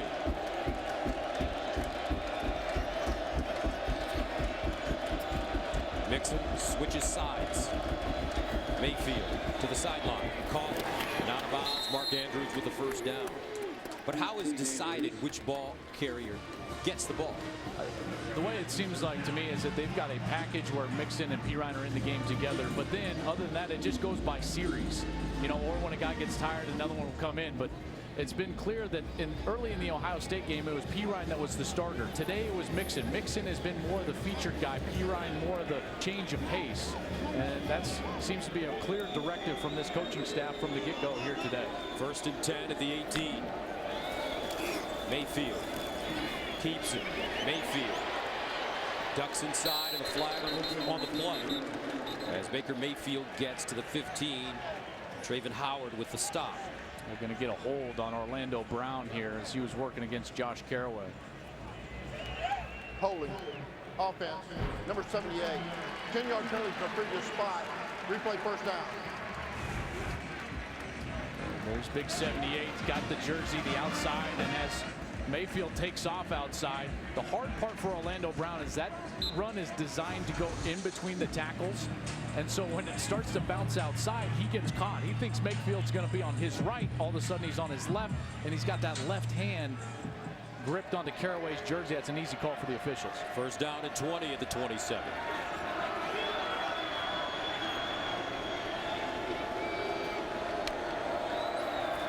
Mayfield throws it out. Mixon cuts it inside. And Joe Mixon down at the 22. Josh Caraway again. But Oklahoma just eating up the clock right now, taking the air out of the building. This situation, when you're in a 2nd and long, I felt as a quarterback, the best scenario is to try to get half of it back. You're trying to create a 3rd and 6 or less with this next play. Play fake, quick strike, Westbrook. And Westbrook dragged down to the 15. Flag on the play. Nico Small again defensively for TCU. I thought Mark Andrews out there might have blocked in the back. Illegal block in the back. Offense number 81. 10-yard penalty from the spot of the foul. You know, he's been so good today. 81 right in the middle of your screen, and as he's working, it's the last shove. See, he contacts him on the side. That's Jeff Gladney, number 12, the corner. But then as the play kind of went on, he went to his back and then shoved him down with the left hand. After further discussion, the block was deemed to be on the side. There is no foul. Yeah, Third down. I like that discussion by the officials, and the replay clearly states what they have discussed and now turned. The initial contact happened on the shoulder. That is a legal block, and as the play moves past Andrews, here's where he's going to contact. That's legal, head in front, and then at this point, now it's just a little bit of a shove in the back. That's not a foul. I could see why the flag came out. That's a great conversation by the officials to pick it up. So that brings up 3rd down and 7 to the 15. Joe Mixon in at running back. Mayfield. He's been an orchestrator. He'll throw it. Ball caught. Close to a 1st down. Looks like a 1st down for Nick Basquin. They always go fast here. I wish we could show you the ball placement because I've said how many times, Gus, when you throw it over the middle in those tight situations, you've got to hit the frame of the wide receiver. That's exactly what Mayfield does. There was no option right there except to catch the ball for Nick Basquin. Excellent throw from Mayfield on 3rd down. 1st down and goal at the 7.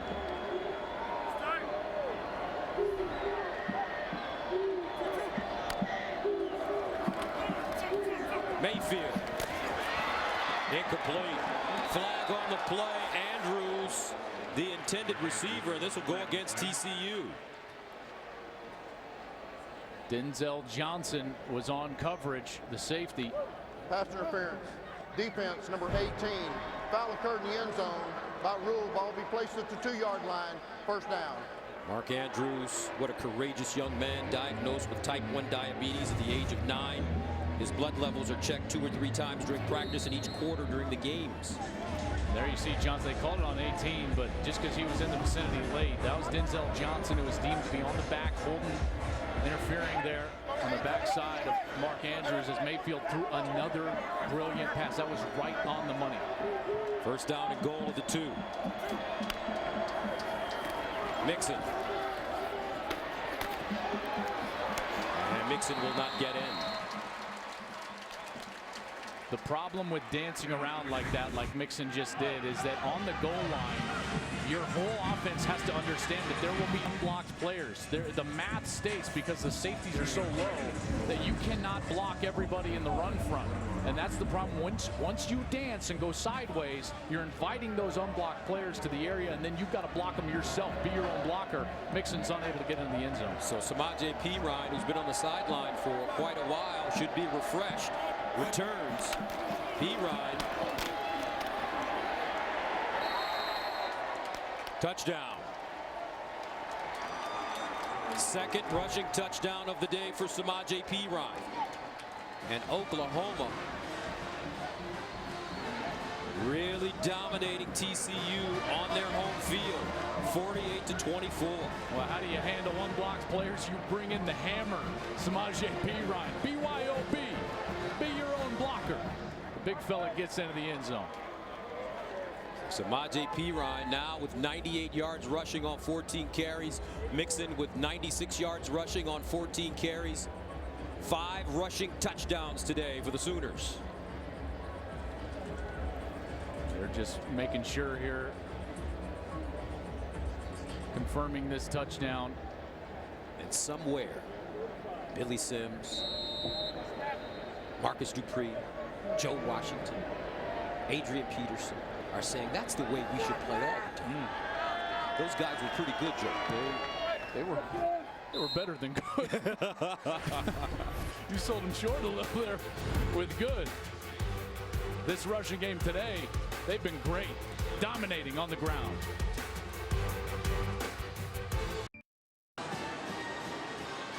Samaje Perine, what a day, closing in on 100 yards rushing, 2 rushing touchdowns, and that young man may be the oldest looking junior in the history of the sport.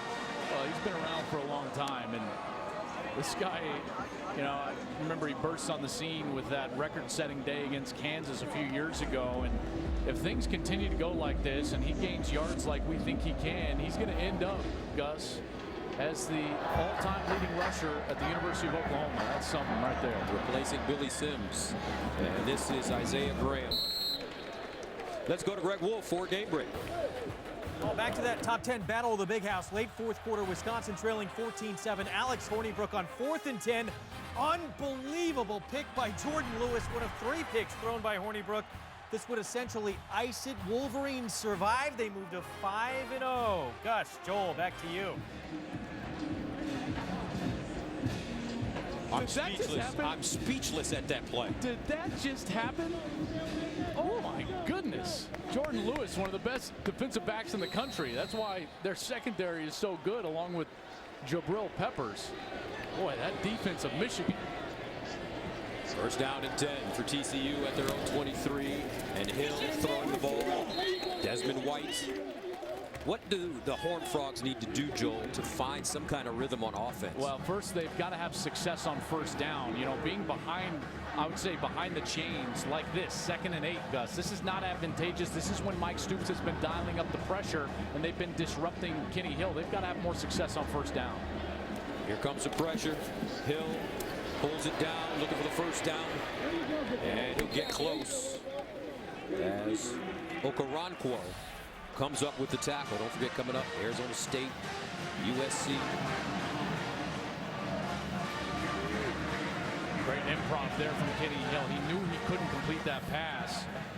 He had several Sooners, including big old redshirt freshman Neville Gallimore, right in his face. He was able to get himself into now this situation, which is much more manageable, 3rd and short. 3rd down, and the Horned Frogs need a yard at the 32.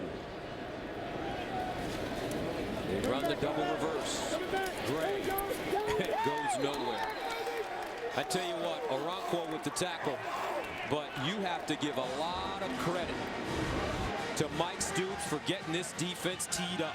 They have made so many mistakes in the first 3 games and missed assignments. In the first 3 games, Okonkwo would have been running with that initial play, but they stayed home. Mike Stoops has done a great job in this off week. They have an off week, and they went back to fundamentals. How do we line up? What are our keys? And do our job, and they've done that so far today.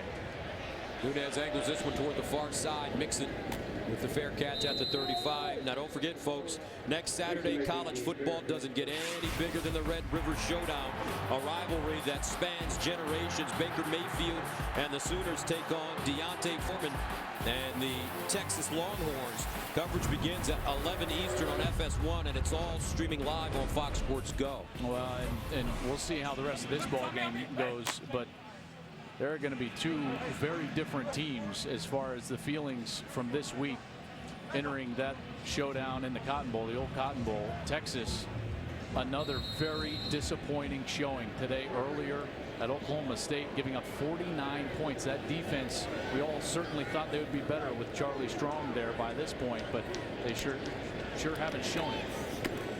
P-Rod, and he'll go nowhere. Nicely done. The tackle made by Tipa Galeai. Because we saw a run and a comeback earlier in this game. Remember, it was TCU that was up 21-7. And we saw the OU defense start getting some stops and giving their offense more chances. And that's what allowed the offensive line and Baker Mayfield to get in a rhythm. Now that's the charge for TCU. Down 49-24. You've got to get stops and give your offense more opportunities. Oklahoma on a 42-3 run in the last 2 quarters. P-Rod bouncing off tacklers. Finally going down as Matt Boson comes up with the tackle. Now this is the situation that you want if you're TCU. 3rd and long. They've dialed up some pressure on Baker Mayfield in these situations earlier in the game.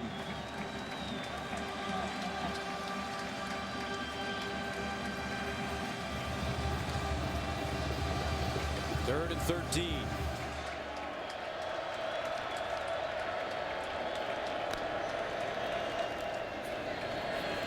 And Mayfield tucks it, looking for the first down, still running hard, and he is close.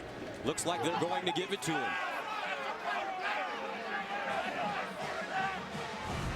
No, they're going to mark it short. Just short.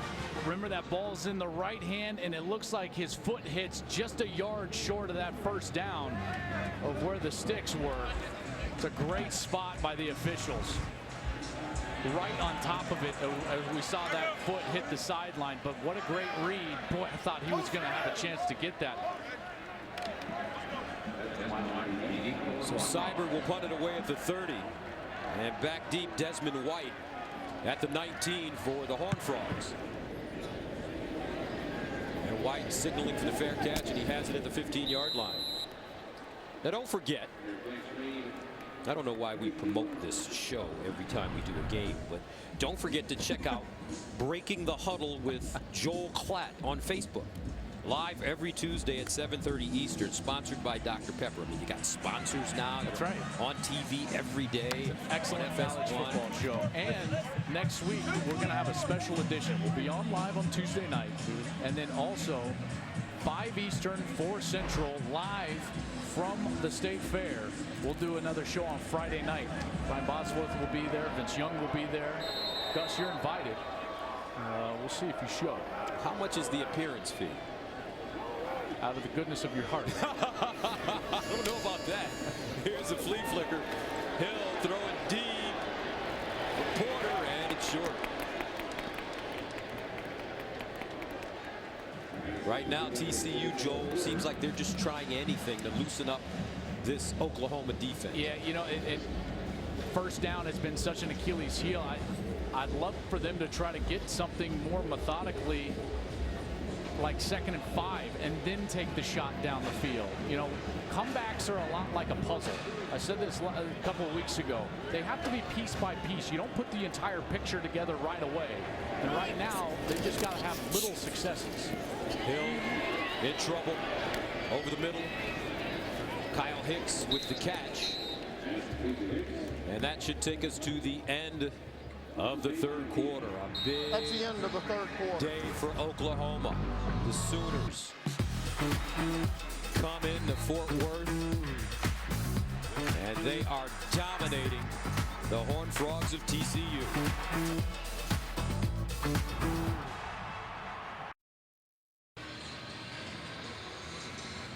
Welcome back to Fox College Football, presented by Geico.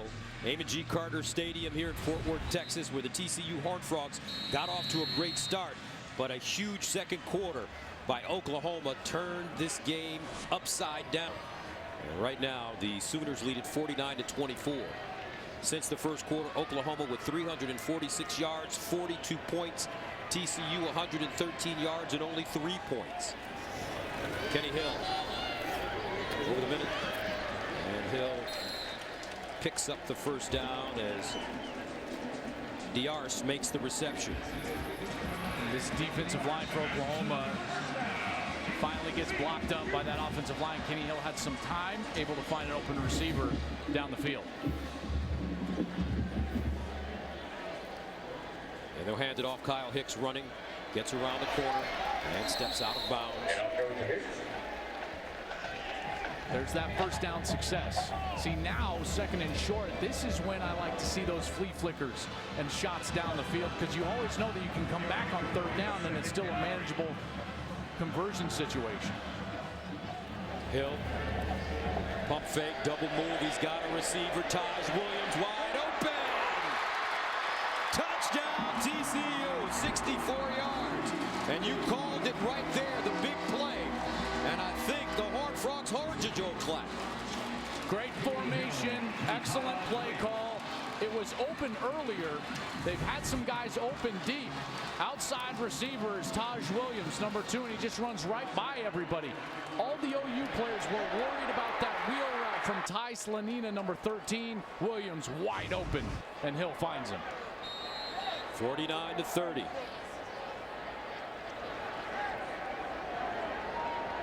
As Hatfield comes in to attempt the extra point, and it's good. 49-31, a lot of time left in this game. TCU finally waking up.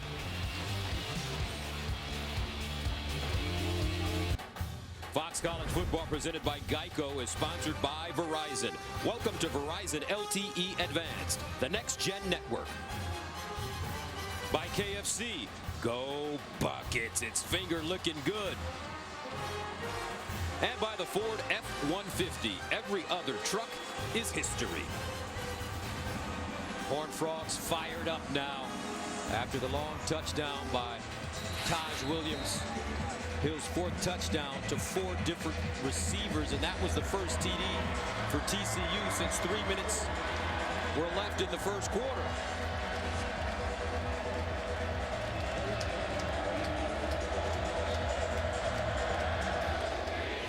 Joe Mixon and Jones are back deep, and this will be Mixon from the goal line. Mixon to the 20, and finally popped at the 23-yard line. Some hard hitting going on special teams. Galliai with the tackle. Let's go to Los Angeles and stop in for a game break. To Oxford in a revenge game for number 16 Ole Miss after Memphis stunned them last year. Tigers QB Riley Ferguson picked off Zedrick Woods. 31-yard pick six made it 14-0. Rebels now lead 17-7 second quarter. Gus, Joel, back to you. All right, SEC starting to heat up. Big win for Texas A&M today over South Carolina. They got to win. Ole Miss, boy, they're dangerous.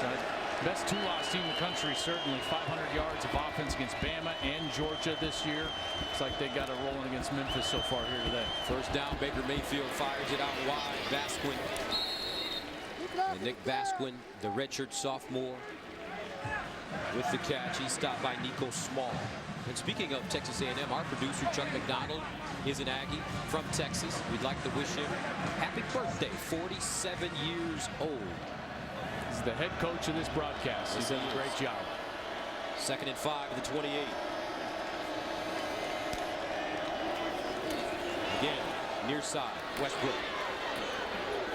Almost lost it, picks up the first down. But a flag on the play. I thought TCU was offside there. Offside. Defense, number 48. Penalties decline. Result of the play, first down. So offside, the call against Gary Patterson's defense. Sooners with the first down at their own 37. Samaje Perine in the backfield.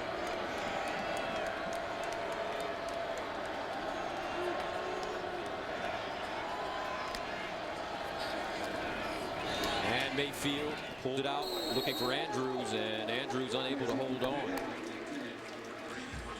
But Baker Mayfield, you have to give him a lot of credit for his performance. 17 of 23, 239, 2 touchdowns passing. He's rushed the ball well. Mayfield, 2 rushing touchdowns. Against Ohio State, they said that uncharacteristically he struggled with his accuracy, missing some throws. He has not missed many throws tonight. He's been on the money down the field, some long passes that end up in the end zone because of the ball placement. He's played terrific. 2nd and 10 at the 37. Mayfield out wide to Westbrook, and Westbrook is held up and taken down. Ranthony Tejada. This is not the sequence that I would have abandoned the run game. Right after a TCU score, the best way to take away momentum from the opposition is to hit them with a very strong run game. And they come out, get a first down because of a penalty on an offside, and then they abandon the run game on 1st and 2nd down and put them in a very precarious situation. And guess what happens? The crowd starts coming alive. You wonder if Gary Patterson brings pressure here on 3rd down and 10.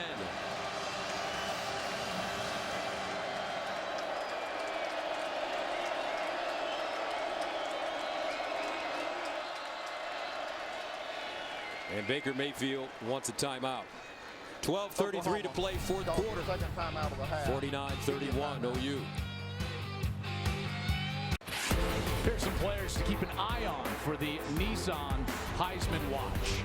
Donnell Pumphrey, Christian McCaffrey, and the guy in the lead on everybody's list, LaMarvelous Jackson. This guy has been absolutely insane during the course of this season. 25 touchdowns accounted for. McCaffrey, rough night last night against Washington. Pumphrey will play later, and J.T. Barrett, 21 of 29 for 238 and 4 touchdowns today, and a lambasting of Rutgers as Ohio State won big, 58-0. 3rd down and 10 at the 36 for Baker Mayfield and the Oklahoma offense. Here's Mayfield looking, steps up, breaks contain. Mayfield tries to get outside, but is tripped up at the 42-yard line and will not pick up the first down. Nico Small has been terrific in the open field when it comes to bringing down backs and quarterbacks and receivers. 2nd straight series that TCU gets a stop, forcing a punt. This is exactly how you start a comeback, with pieces, scoring on the last series after a defensive stop. Now getting another stop, forcing Oklahoma to punt, and Oklahoma abandoning the run game in the last series did not help on 1st and 2nd down. Desmond White will return it for TCU at the 15. And White with the fair catch at the 25. 11:47 to go, 4th quarter. Gary Patterson's football team down 49-31, but we know they have the ability to score points in bunches. Kenny Hill, he's been great today, albeit he's been under duress. 38 attempts, over 300 yards. Kyle Hicks hasn't quite gotten on the pace yet, only 12 rushes, but 4.5 a pop. And Austin, 5 catches, 64 are the offensive leaders. They've had things open deep. You know, been unable to hit most of them because of the pressure on Kenny Hill. And that's because OU has won the first down battle. This is the most important down in the sequence right here. from the 25. Hicks. He'll pick up a couple. Charles Walker defensively for the Sooners. TCU now will try to go fast, get some tempo. They throw it out wide. Darce wide open. He's got a receiver up high and incomplete for Jalen Austin. Darce had to lead him. He threw it short. It's one of the first snaps I've seen TCU take under center in 2 years. You know something's up, but they're still able to get Austin behind the secondary. That is great makeup speed and a play from Jordan Thomas. Darce just couldn't quite get that ball out far enough, and Thomas was able to bat it away. So now the Horned Frogs face with a 3rd down and 7 to the 28.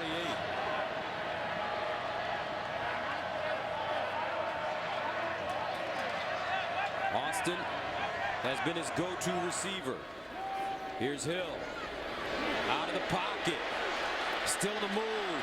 Picks up the 1st down and gets out of bounds. He's got a burst.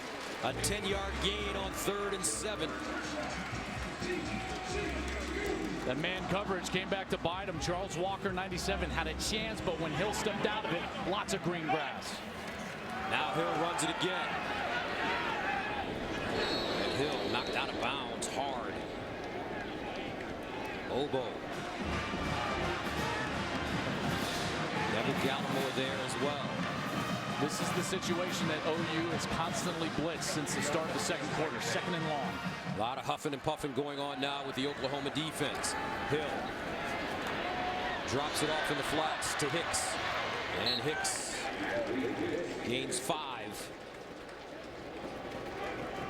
You're absolutely right. Oklahoma is tired.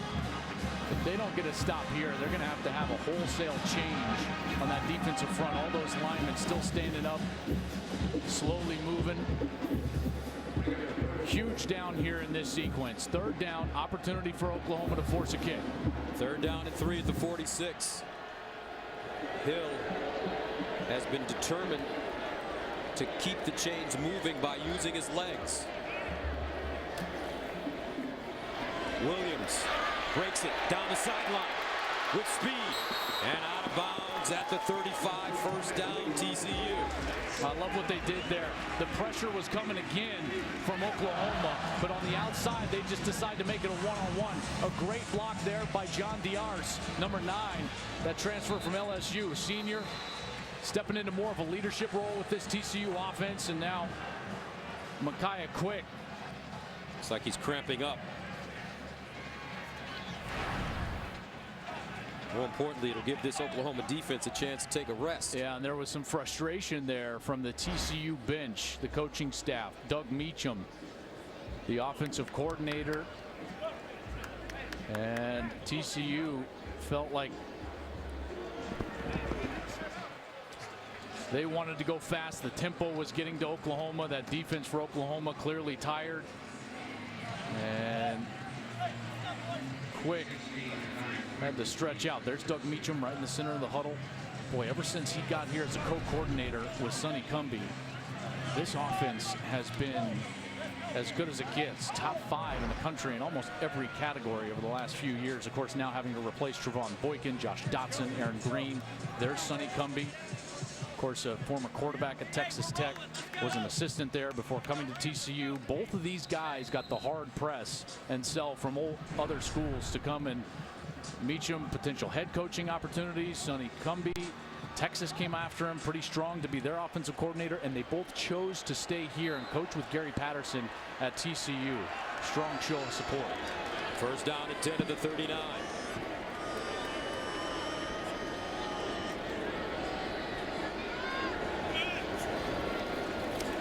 Hill fires deep. That one's short, but caught at the goal line. What an adjustment by Emmanuel Porter. He stepped right in front of the defender and gained 38 yards. And Thomas was right in position, but again, the underthrown ball is the most difficult to defend for a defensive back, and as evidence there with the last completion. 1st down and goal at the 2-yard line. They run it with Hill, and he gets drilled, knocked backwards. Terrific defense, Jordan Evans.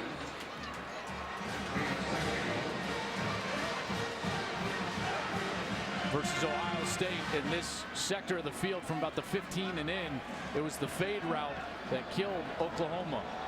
One-on-ones on the outside. Noah Brown. Second down and goal at the 3. That's Emmanuel Porter at the top of your screen. They hand it off to Hicks, trying to get through the hole, and he is detained by Jordan Wade. This is a great job by the defensive line. They stand TCU up and then get some penetration. That was 93 Jordan Wade, senior from Round Rock, Texas, getting in the backfield and making the stop. Third down, goal at the 2. It's got to be 4-down territory here at 8.5 minutes left.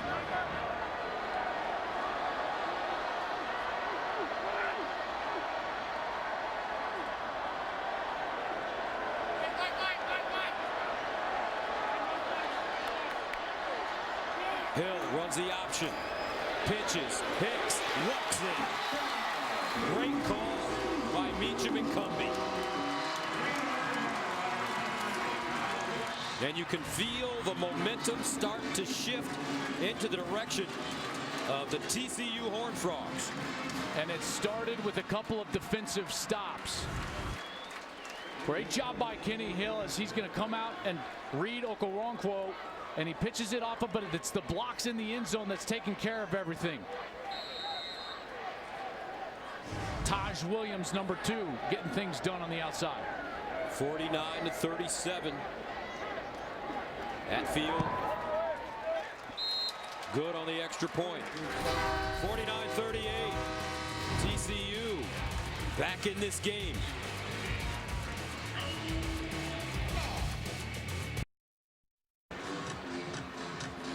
Kyle Hicks leads TCU in both rushing and receptions so far in this game. 15 carries, 61 yards and a touchdown. 6 receptions, 81 yards and a receiving touchdown. As you look at the scoring drive for TCU, 10 plays covering 75 yards, eating up almost 4 minutes. So Kenny Hill wants the football back. I wonder if he can hit his dad's fastball right now. Ken Hill, man, he was a heck of a pitcher with the Texas Rangers. He had a stint with Montreal as well, if I'm not mistaken. Second in the Cy Young voting to Greg Maddux back in 1994.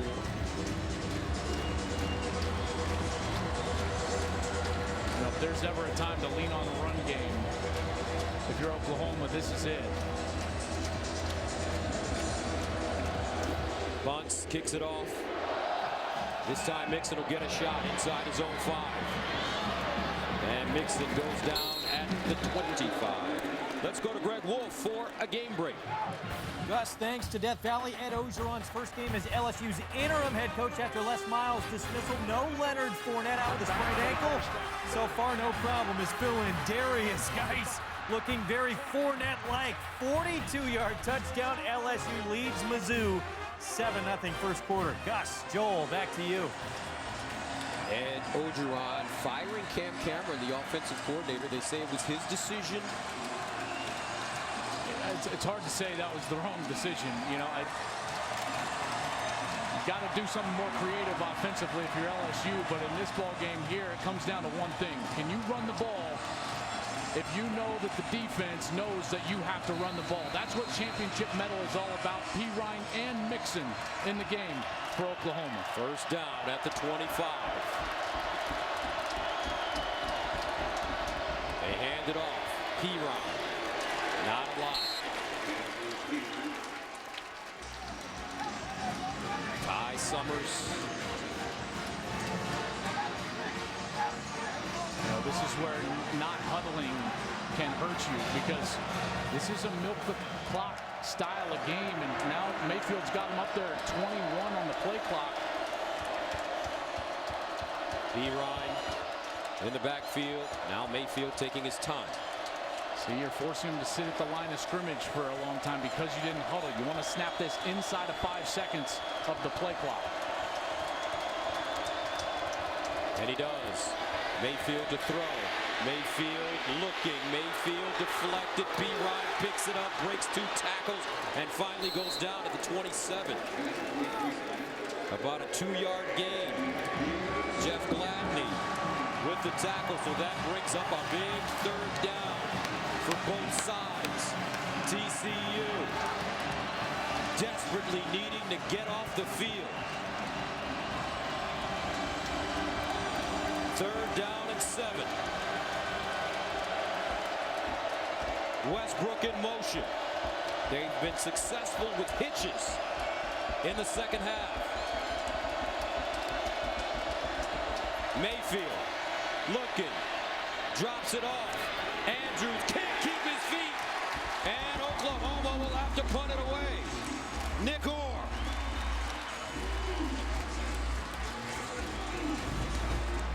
He's going to come all the way across the formation. Andrews is, and Orr is in man coverage. It's a great call against man coverage, but then the closing speed from Orr because Andrews was stumbling. What a great stop for TCU. This defense has done one heck of a job to help get their team back in this ballgame. Austin Seibert will punt it away from the 14. Desmond White at his own 30, ready to return. Seibert driving this ball, and it's fair caught at the 25. 49-38 Oklahoma, but Big Mo is on the side of this man, Kenny Hill. And the Horned Frogs on offense when we come back. Fox College Football is presented by Geico. 15 minutes could save you 15% or more on car insurance. 49-38, but things starting to heat up here in Fort Worth, Texas. Remember, last year, TCU scored 16 unanswered points in the 4th quarter before losing on a failed 2-point conversion. The last 2 games have been so exciting between these 2 teams. 1st down and 10 at the 26. Hill, play fake. Hill looking. He's got Williams. Whoa! Taz Williams, 74 yards.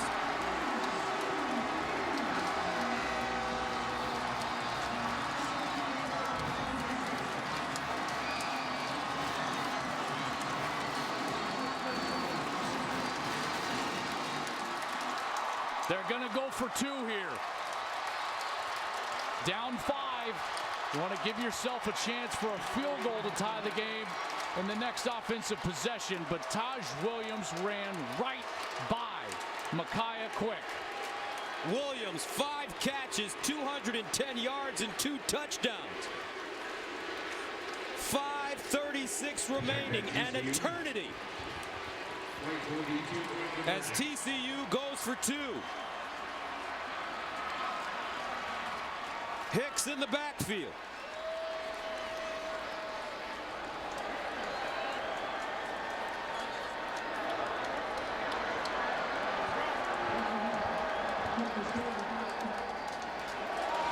And Oklahoma calls a timeout. That's their final timeout of the game. The Sooners, a complete meltdown. We're going to take a 60-second timeout. 60 seconds. You can see the frustration on Bob Stoops' face.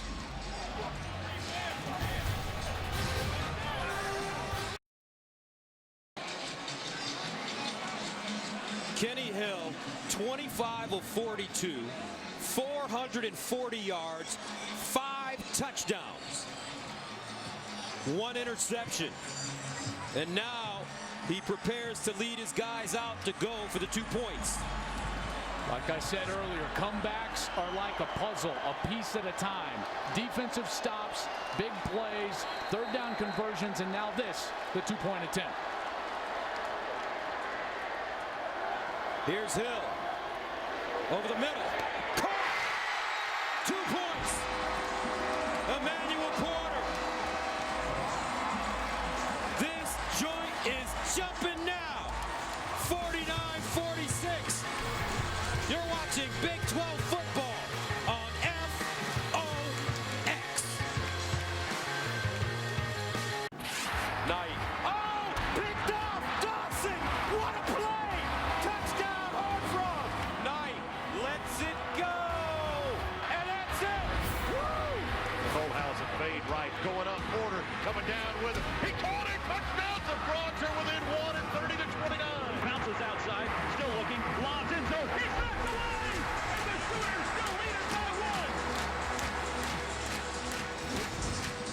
It's been a heck of a series between these two teams over the last couple of years. This game turning out to be the same kind of excitement. 49-46. Oklahoma. TCU with 22 straight points after Oklahoma ran them 42-3.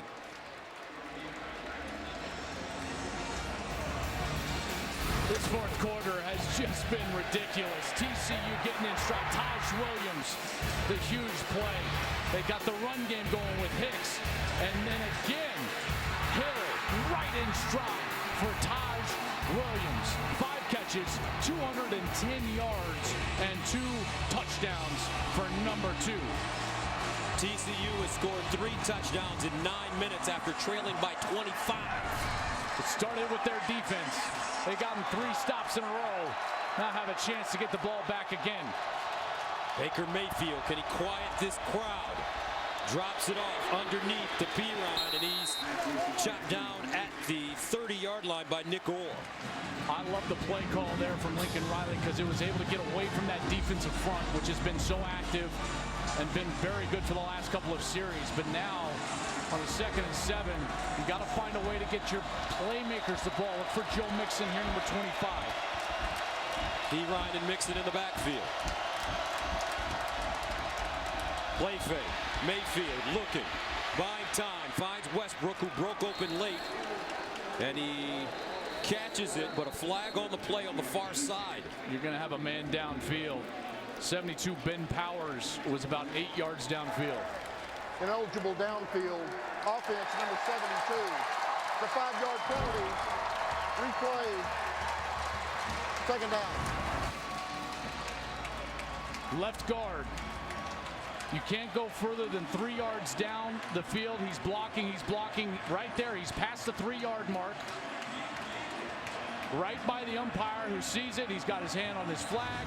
That's the difficulty with calling a run play and having the quarterback pull it out and try to throw it down the field. 2nd and 12 at the 23.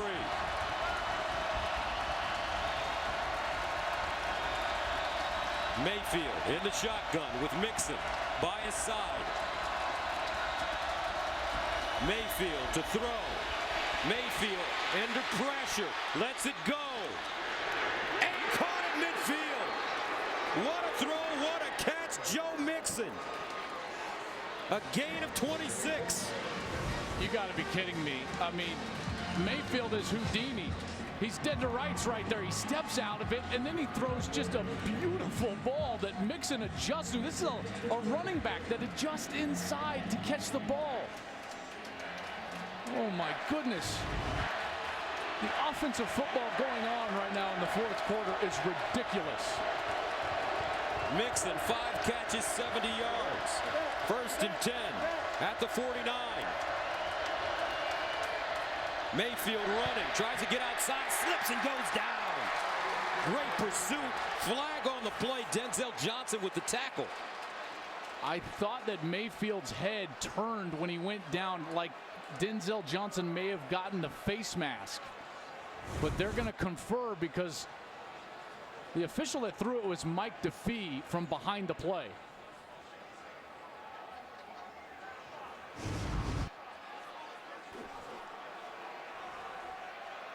Personal foul, face mask, defense, 15-yard penalty, automatic, 1st down. It's Denzel Johnson, number 30, who's in perfect position. And as Mark Andrews, 81, was trying to block him, he reached out and just got the face mask of Mayfield and turned his head ever so slightly. Mike DeFee, the head referee, was right on it. Thought it was a good call. So just like that, Oklahoma at the TCU 36, 1st down.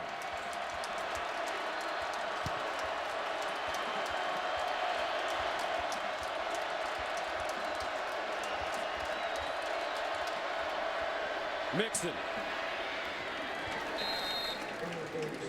And Ty Summers stops him at the 32. Oklahoma out of timeouts. TCU with 3 remaining. This game rests on 2 a group of people and an individual. This offensive line on 1st and 2nd down, and Baker Mayfield's decision-making and accuracy when it comes to a conversion opportunity. If they execute, they can get 1st downs and force TCU to start calling their timeouts. 2nd down and 6.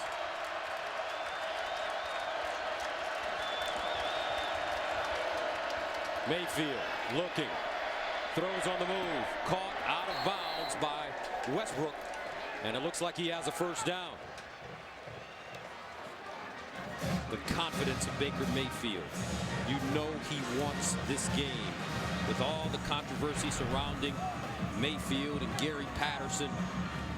Patterson, according to Mayfield, pulling his scholarship after the offer was made, leaving Mayfield in the lurch, ending up walking on at Texas Tech, then transferring to Oklahoma. 1st and 10 at the 24.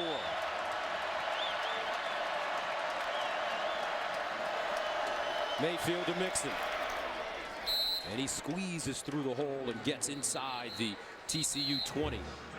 And now the Horned Frogs will stop the clock at 2:15. TCU takes its first time out of the half, 30 seconds.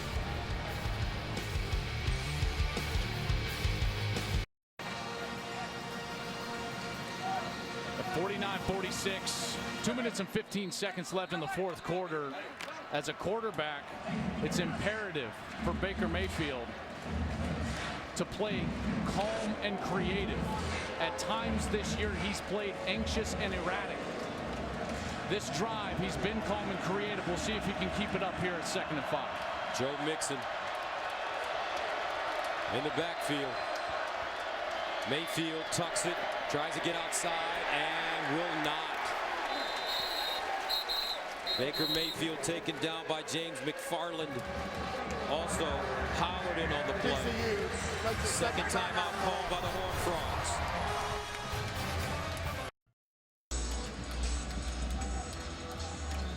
Gary Patterson, the head coach, trying to rally his defense. Down 49-46, 3rd down and 4 for Oklahoma at the 18. Their money back in these situations is Mark Andrews, number 81. And TCU is having to play man coverage and sell out to stop the run. If they do that, Andrews in a one-on-one situation in this area of the field is Oklahoma's bread and butter. But can Baker Mayfield stay collected to make that throw? He's 21 of his last 24. 3rd down and 4. Piron in at running back.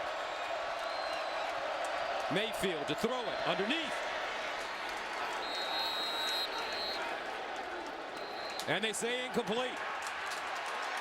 The ball thrown low. A.D. Miller. The ruling on the field is an incomplete pass, 4th down. Mayfield's trying to take him down to the ground just so he can corral the ball. He tried to catch it with his hands, and it definitely hits the ground. I don't see if he loses control.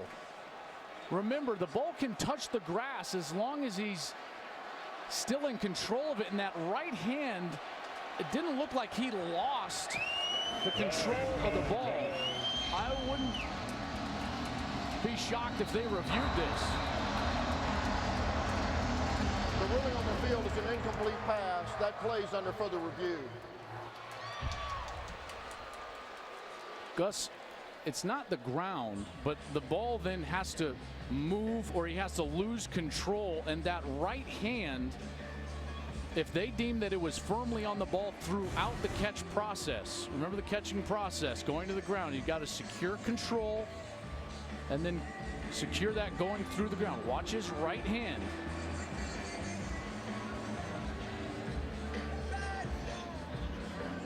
Very difficult. The problem here is going to be that I don't know if there's enough to overturn this. Mike Pereira joins us. Mike, this seems like a difficult call here. Boy, really difficult call, because I personally think that it's a catch, but they ruled it incomplete. And Joel makes the point that you see the ball hit the ground, but then you lose it. You don't see it. So it disappears from the shot here when he rolls over. My gut tells me it's a catch, but do you really have complete, total visual evidence to say that the ball didn't come loose? After further review, the ruling on the field stands incomplete. Yeah. Thank you, Mike. The hunch I had as well is that I thought it was complete. It just wasn't enough evidence to overturn it. I thought it was a good job by the replay officials to stay with the call on the field. So the Sooners bring on Austin Seibert to attempt a 35-yard field goal. He's 3 of 5 on the season.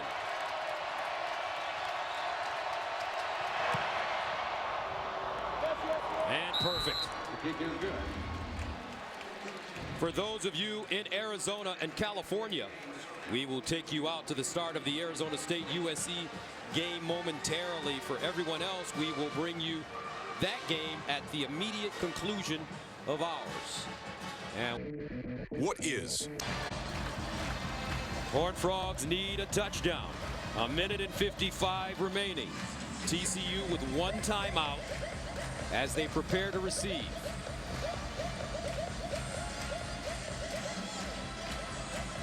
Oklahoma out of timeouts.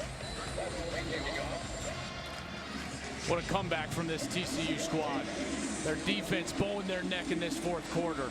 Remarkable resiliency, and now their offense is going to have a chance inside of 2 minutes. What a game. Deontay Gray, John Diarse back deep. And Gray will start from the 2. Gets to the 20 and flies forward. Stopped at the 29, and it brings on Kenny Hill Jr. What a night for Hill.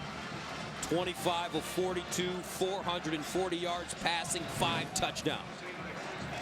He's thrown 1 interception. Taj Williams has been a huge factor in this game.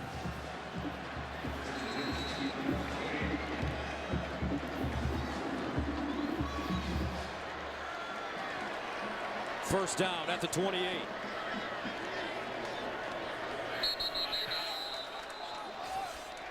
Note boom, the left tackle rocked back in his stance again. False start. Offense. Number 68. 5-yard penalty. First down. Now becomes so important, this first down. That's always what is the most important play of a 2-minute series, is getting the chains moved for the first time.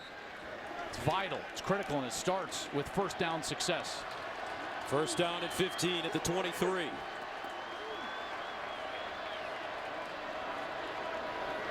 Hill under pressure, gets it away. He is clobbered as he let that one go. Obo again in the backfield. Great pet pressure from Obo Okoronkwo.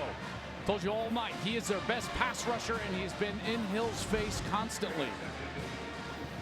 I thought for a second, and they're going to talk about this, there was not a receiver in the vicinity. Hill was in the pocket. I wouldn't be surprised here if Mike DeFee dropped his flag for an intentional grounding.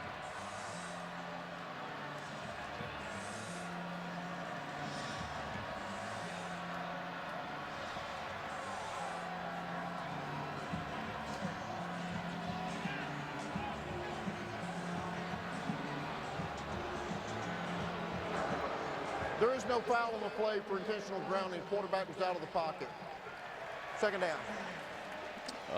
Bob Stoops is going to be pretty upset with that, and I, quite frankly, completely agree with him. There's no way Kenny Hill was out of the pocket.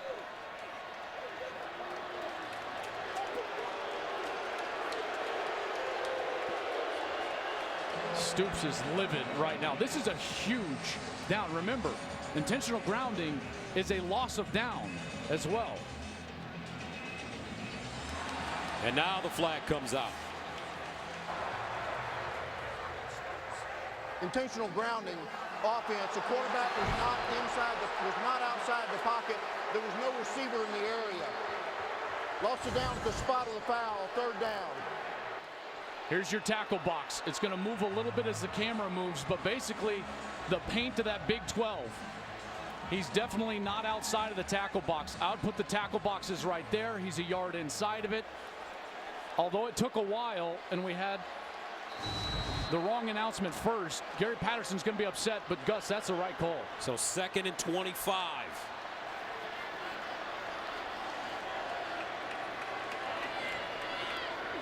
Hill stepping up, takes the short pass, and it's caught by Slanina.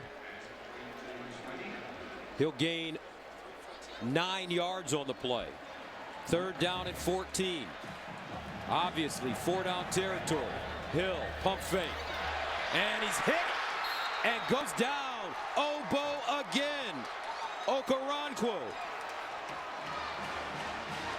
And that makes it 4th down. And they got 1 snap. They've been beat deep several times. TCU is going to want to tuck this over. Come up with that perfect play call. 1 snap for the game coming up. TCU takes his 3rd and final time out of the half.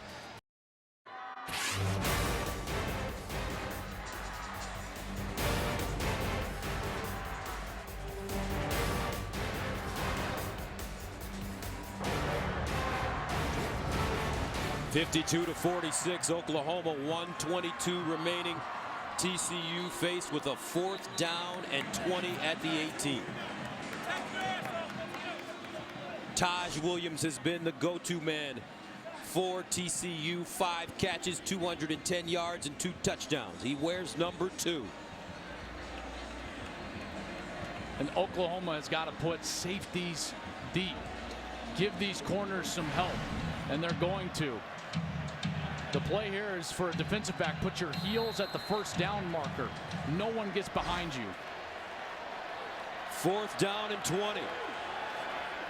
Kenny Hill needs time. Off his back foot. Taj Williams incomplete.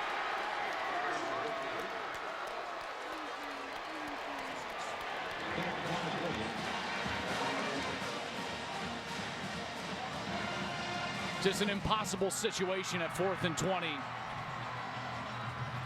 And Oklahoma's defense came up with the pressure when they needed it most. The most important series of the game, and they were able to get to Kenny Hill. So the Oklahoma offense comes back on the field. Gary Patterson out of timeouts with 1 minute and 15 to go.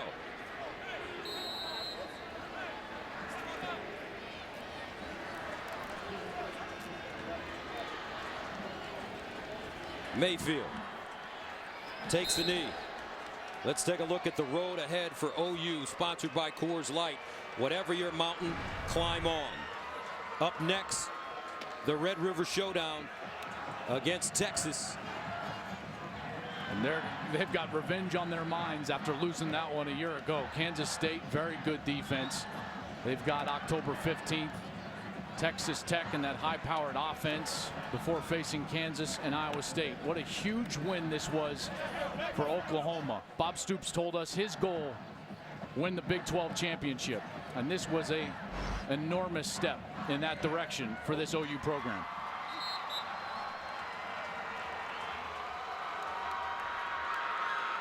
Bounce back win for Bob Stoops as he crosses the field to shake hands with Gary Patterson.